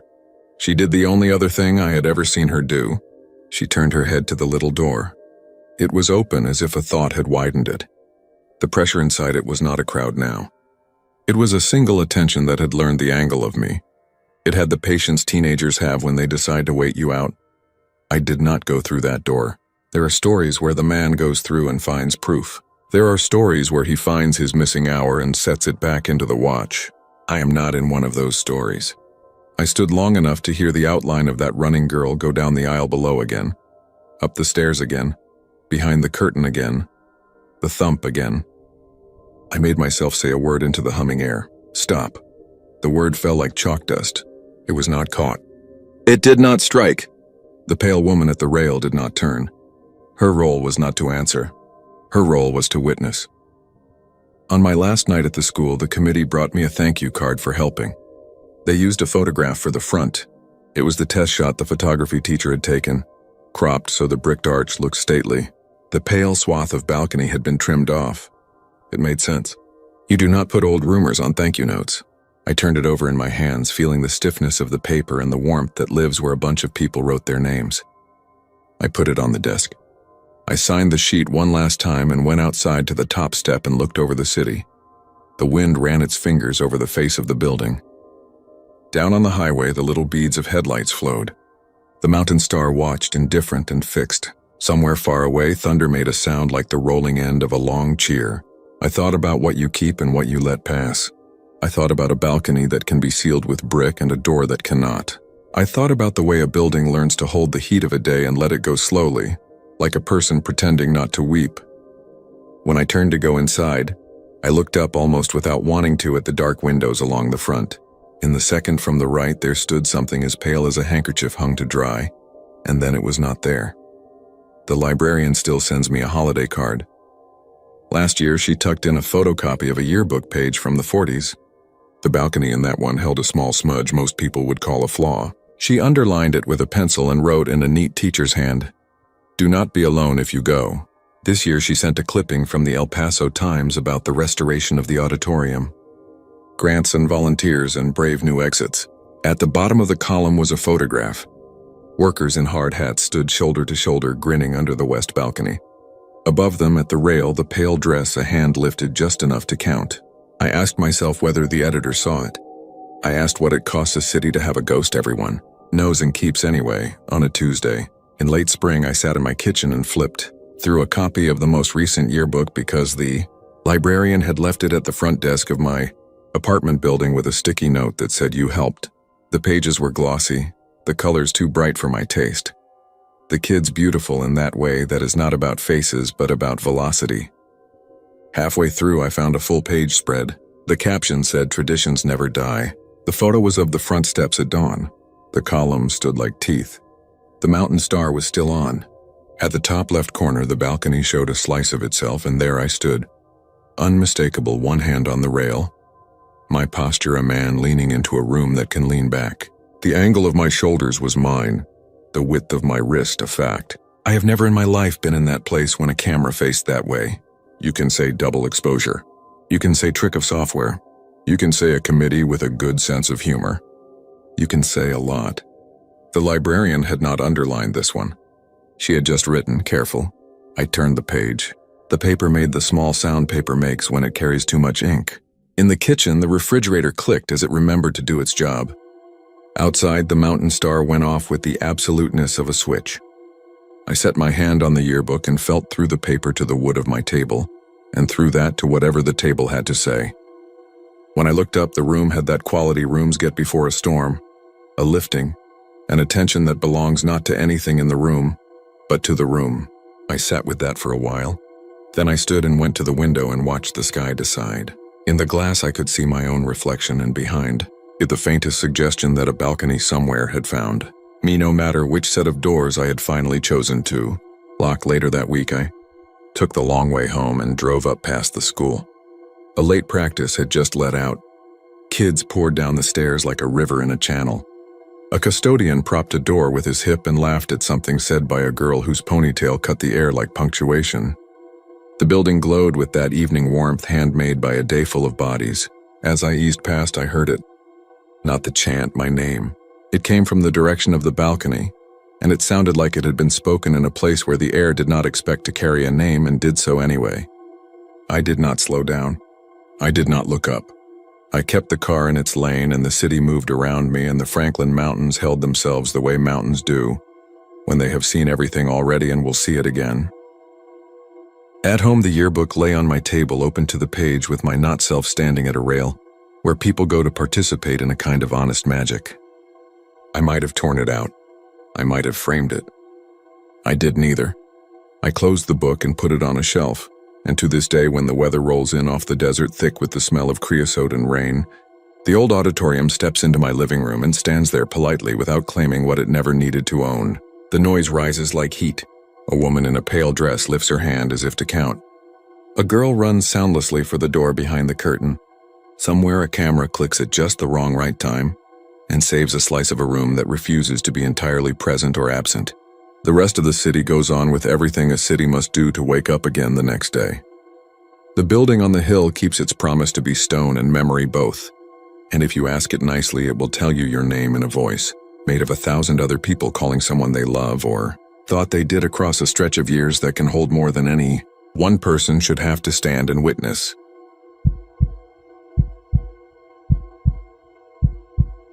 I only meant to cut south around the prison farms and the pine line before the rain came in, to avoid the traffic dragging its way through town after the Sam Houston game.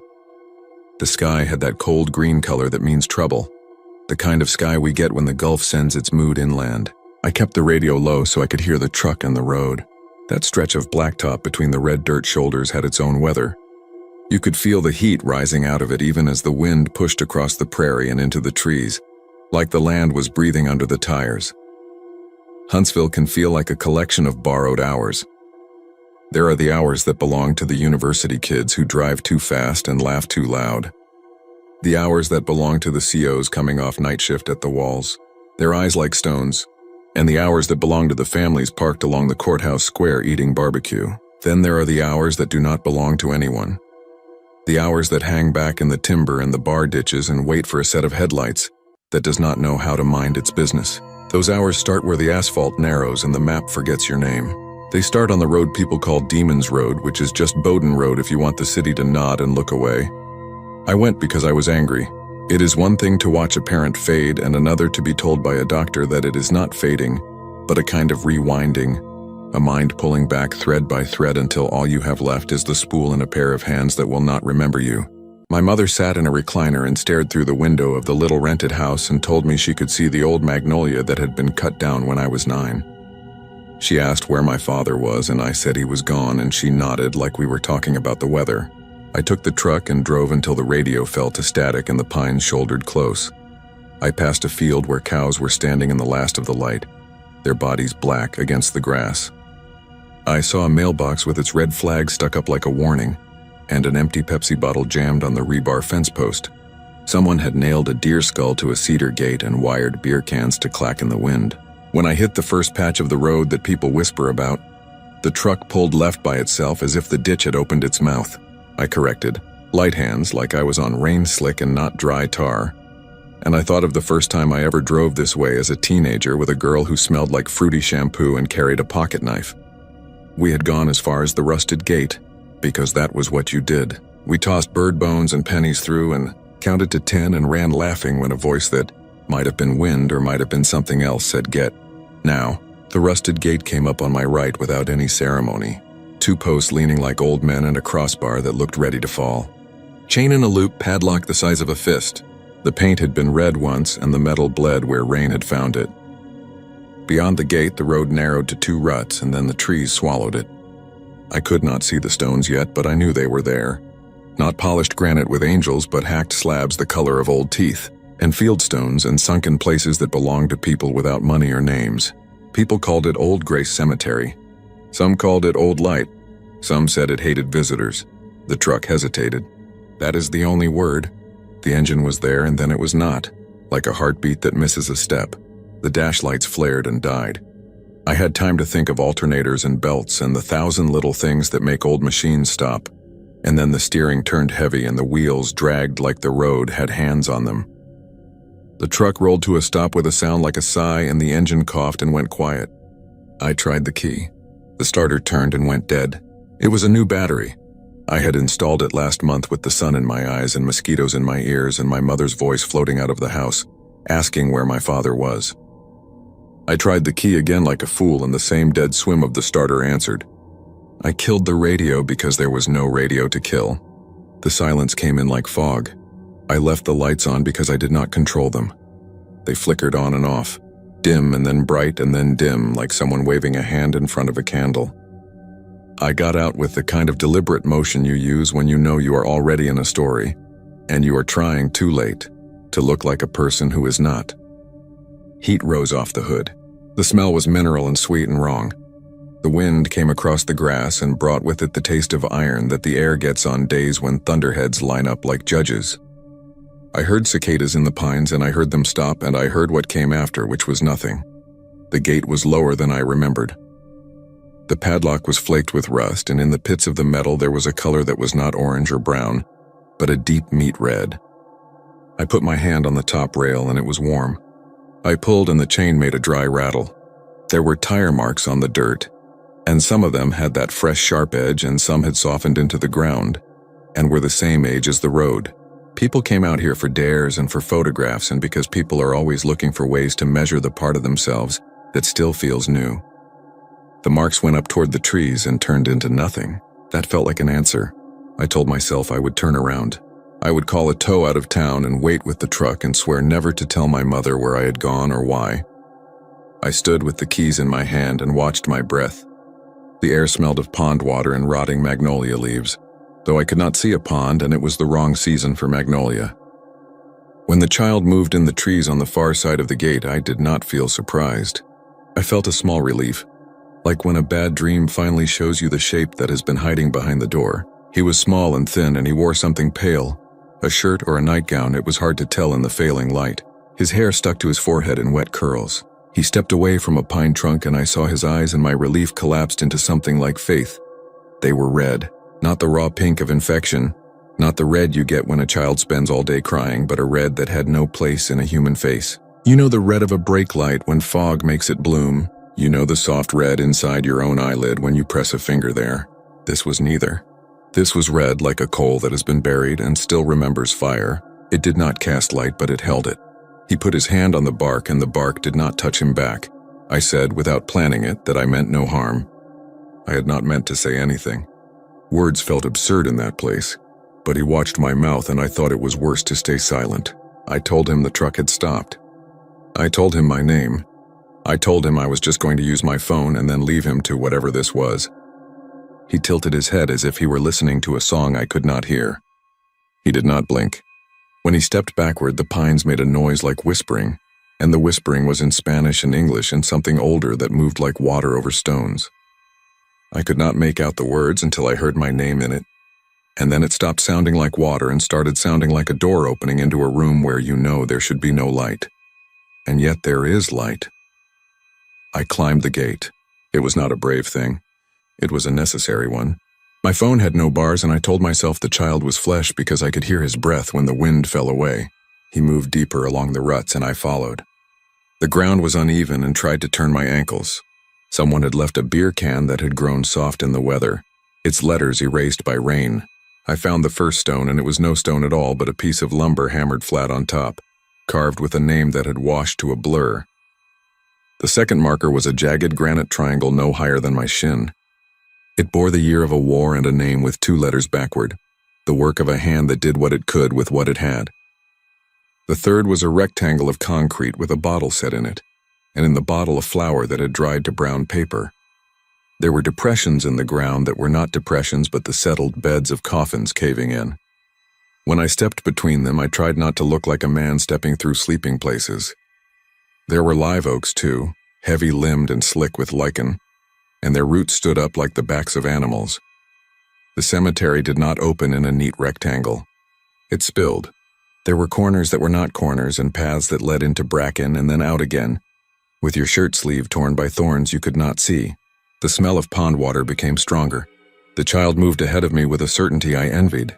He did not step around the sunken places. He did not have to. He stopped beside the first iron fence I saw, the decorative kind families used when they had a little money, rusted through at the corners and tangled with briars. Inside it lay a stone flat on the dirt with a simple line cut across its face. The line could have been a cross or something else depending on how you looked. He pointed at it and then at me and then at the woods. I told him I did not understand. He did not change. He extended his arm and pointed again and held that point until I turned. The live oaks made a kind of hall and at the end of it stood a structure that had once been a mausoleum. Time had opened its roof and rooted vines in the cracks. A toppled plaque lay on its side and ants ran over the name. I could hear water under the ground, a dull moving thing. I thought of the old stories. The ones about a slave cemetery and an unmarked ditch where sick men from the prison farms had been dragged, about a church that had burned and a preacher who took it as a sign that his flock was wicked, and tried to wash them clean with blood and then disappeared into those same trees. I did not know what part of any of it was true. I knew what I felt, which was attention. The place watched the way a house watches when nobody has lived in it for a very long time, and then someone opens the door. It watched with hunger like a room that has been empty of breath and wants breath again. I took a step. The air tightened. Far off, a train horn blew and carried long and lonely, the way it does just before a storm. The child came up on my left and stood at my side as if we were the only 2 people left alive, and we had to share the last scrap of shade. His hand brushed mine. It was cold and very dry. When I looked down, he was looking up at me, and in the red of his eyes I saw my own face the way you see your reflection in a windshield at night. It was a ghost reflection, layered over the trees, transparent and already fading. His mouth moved and I heard no sound. There was a pressure in my ears the way you get when you drive into the hills too quickly. He opened his mouth wider. The pressure broke with a tiny pain and the sound rushed in. Get back. The wind hit us. It came over the oaks and across the small iron fence and into the ruined hall behind it, and it sounded like pep rally echoes in an empty gym, that high, quick clapping noise that does not reach any hands. The ground shifted as if something large and long had rolled beneath it. I turned and saw my truck's headlights flicker through the trees where there should have been no line of sight, like the road had drawn a straight path right across the graves to reach me. Then both lights flared white and went dark, and something like laughter came from the ditch beside the gate. The child pressed against my leg. He said it again, and with the word came a picture. The picture was of a road that was not blacktop but red clay, and of a pair of men with ropes over their shoulders, and of a girl who held a lamp shaped like a star. Her face was a smear of light. The lamp went out, and when it went out, the men began to run, and the ground under them became soft, and they sank to their knees and then to their waists, and then the soil closed over their chests like a mouth swallowing. The ropes went slack, and the girl held the star, and no light came from it. The picture lasted the length of a breath. When it was gone, I felt a hand around my throat that was not a child's. It came from behind. It came from under. It came from everywhere that was not air. I tried to speak, and only a hiss came out. This was when the cemetery told me its rule. It told me without words.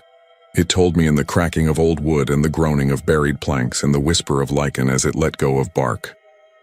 It said that nothing comes here to look and leaves without a mark. It said that if you take a breath on this side of the gate, you have borrowed from a bank that does not forgive. It said that I had asked a question when I put my hand on the rusted metal and I would receive an answer, put down on my tongue. The child's red eyes brightened until they were all I could see. They filled the world the way a close fire will fill a room. Then the pressure let go of my throat. I stumbled.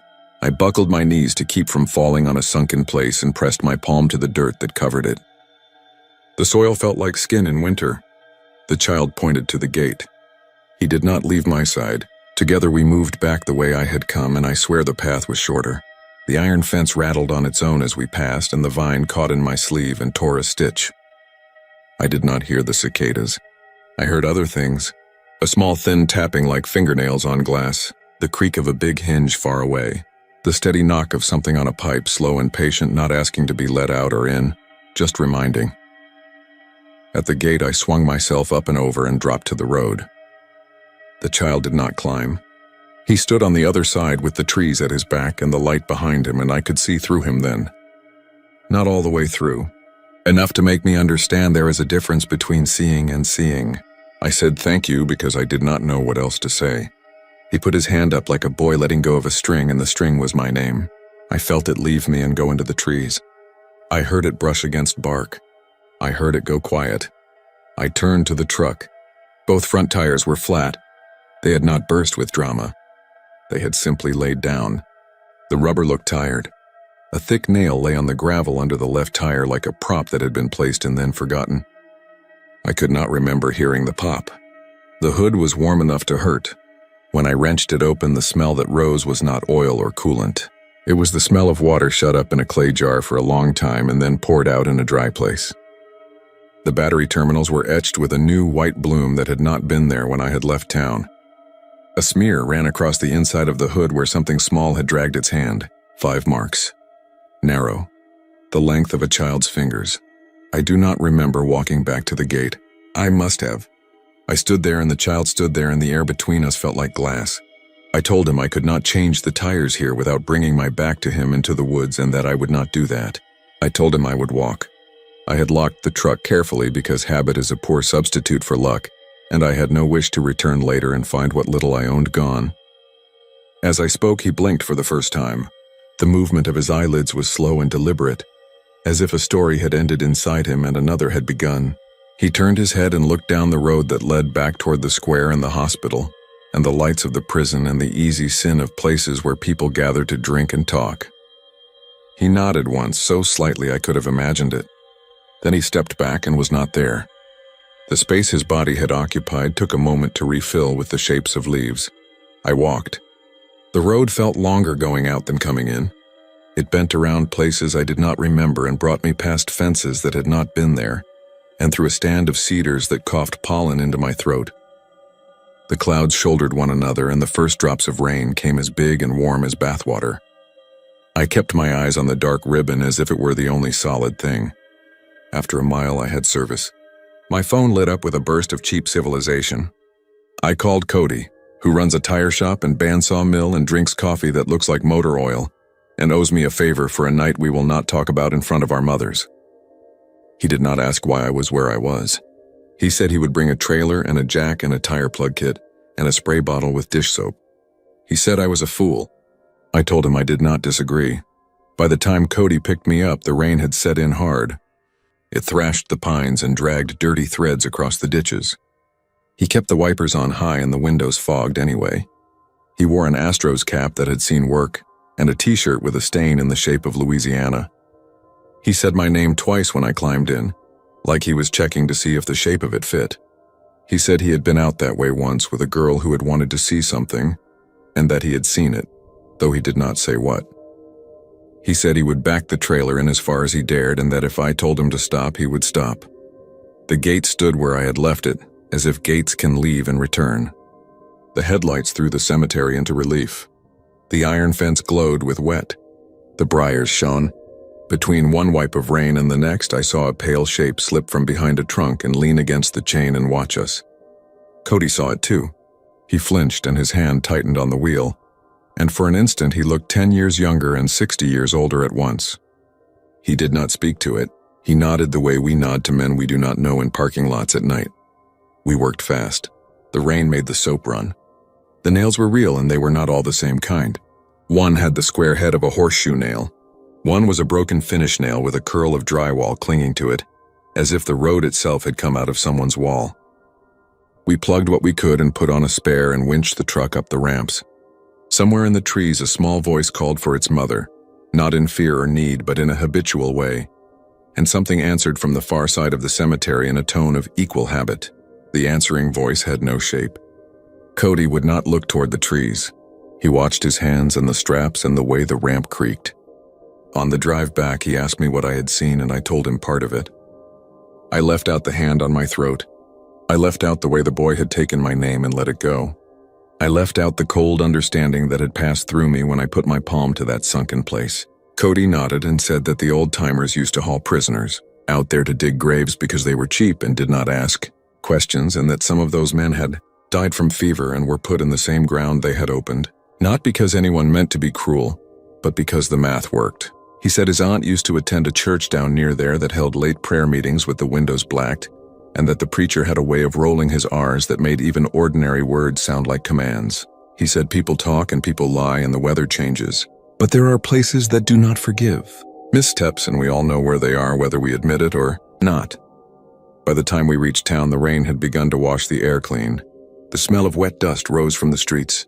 The neon at the donut shop flickered and came back and held. At my mother's house, the magnolia that no longer existed threw a shadow across the lawn, because that is what memory does when it cannot find any other work. I went inside and my mother asked where my father was, and I told her he was at the store.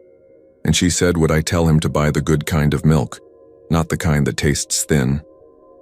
She told me the old road by the cemetery had been bad even when she was a girl, and that sometimes the tires popped because the county would not lay down proper gravel, and that I should write a letter. I said I would. That night I dreamed of a lamp in the shape of a star, and when I woke I could smell pond water. There was a grit on my tongue that tasted like clay. I got up and went to the sink and rinsed it away, but it came back in the afternoon when I tried to nap.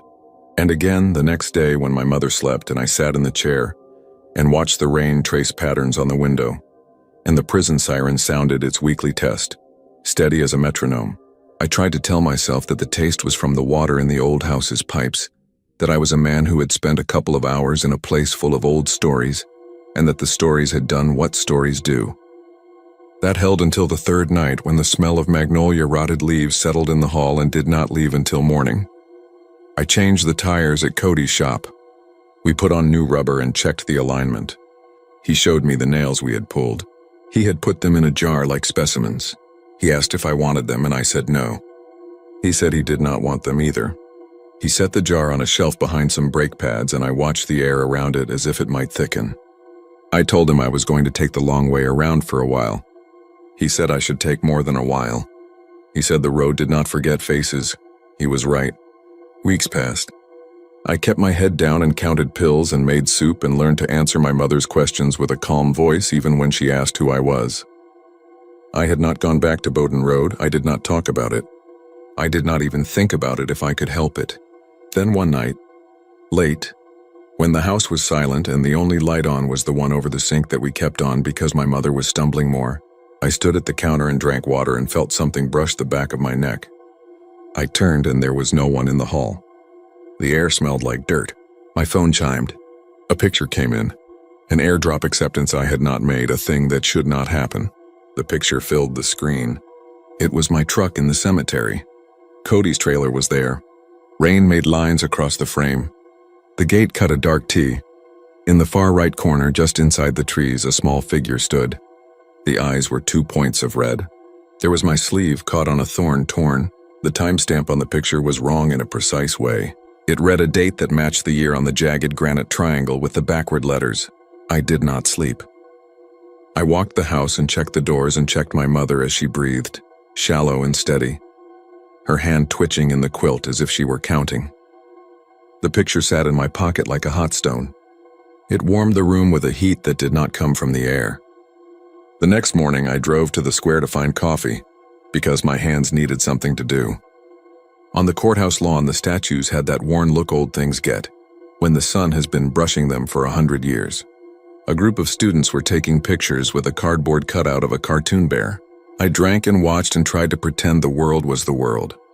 When I came back to the truck, the driver's side door handle was dirty as if a small hand had reached for it from somewhere low and damp. 5 narrow marks across the chrome.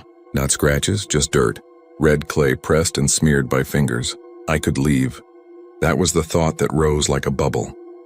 I could put my mother in a place that would care for her and drive west and keep going until the land turned to caliche, and the sky forgot how to hold rain, and the horizon could not keep secrets. It was not a thought born of cowardice. It was a thought born of understanding that there are debts that are not yours and collections that do not care who pays. I took the truck to the car wash and stood with the wand in my hand and let the clean water blast away the clay. It left no scratches. When I finished, I smelled pond water and something like a small warm body too close to my legs. I drove back out because of course I did. Not that day. Not the next. I lasted almost a week. It is a talent of mine, lasting almost. The weather held on the edge of cold and lit the trees without heat. At dusk, the light looked like whiskey poured slow. On the 7th day, with the sun low and the pines black on top, I turned onto the road whose name people do not say in a voice loud enough to be heard by anyone who matters. The asphalt was smooth at first and then less smooth. The truck did not hesitate. It went as if it belonged, which is not the same as being welcome.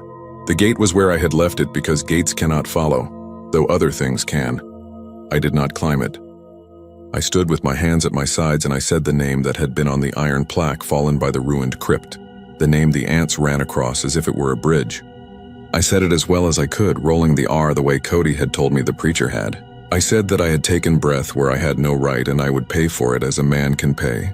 I said I had a mother who wandered in her own house and that I could give hours and not years. The trees listened. The wind said a small yes in the briars. Then in the exact way you know when rain will come and when it will pass you by, I knew what it wanted. It wanted the picture. It wanted the thing that proved it had a way out. It wanted a door placed inside a pocket that could be inside any pocket. I opened my phone. The air turned colder by a degree that made every hair on my body stand. I brought up the image and held the screen so the red eyes in it faced the red eyes in the trees. The battery percentage ticked down as if a plug had been pulled and the power had someplace better to be. The screen went black and then came back and then went black. When it returned, the picture was gone. In its place was the blank, polite little square that says nothing here. I stood for a long time. The cicadas started up again. A train blew its horn in the right part of the world. Somewhere in the prison a door clanged and a man turned his head to look at a wall that had not changed. The smell of pond water withdrew like a tide. The rusted gate made a sound the wind should not make. The first star earned its way into the sky. I put the phone back in my pocket and turned away. There are places in Texas where the land whispers in your ear without moving its mouth. There are roads that teach you their manners if you make the mistake of not asking for them. The next weeks went down soft. My mother had good days, and on those days she told me stories out of order, and then laughed at herself the way she used to when something small and silly happened. She died with the window open on a day when the magnolia that was not there dropped big white flowers that were not there. She went the way the old go, quiet and without drama. I sat beside her and counted breaths and cried like a child. After, the house filled with food and people and the small mechanical chore of being polite. The morning after the funeral, I drove to the donut shop for coffee, because a body needs something to hold. My truck started without complaint, and that felt like grace. On my way back, I took the long way around because some habits are wisdom in disguise. I passed Bowden Road and did not turn in. I did not need to. I felt the pull and the small letting go like the river easing when it rounds a bend. I do not go there now. I do not take people there. I do not tell stories in the bar about what I saw. If someone asks, I say that the road is rough and you can blow a tire and the county ought to lay down gravel. That is the face of my answer. The other face looks out from under the hood of my truck sometimes when I lift it and check the oil, and in that reflection for an instant, 2 red lights hold me. The engine catches.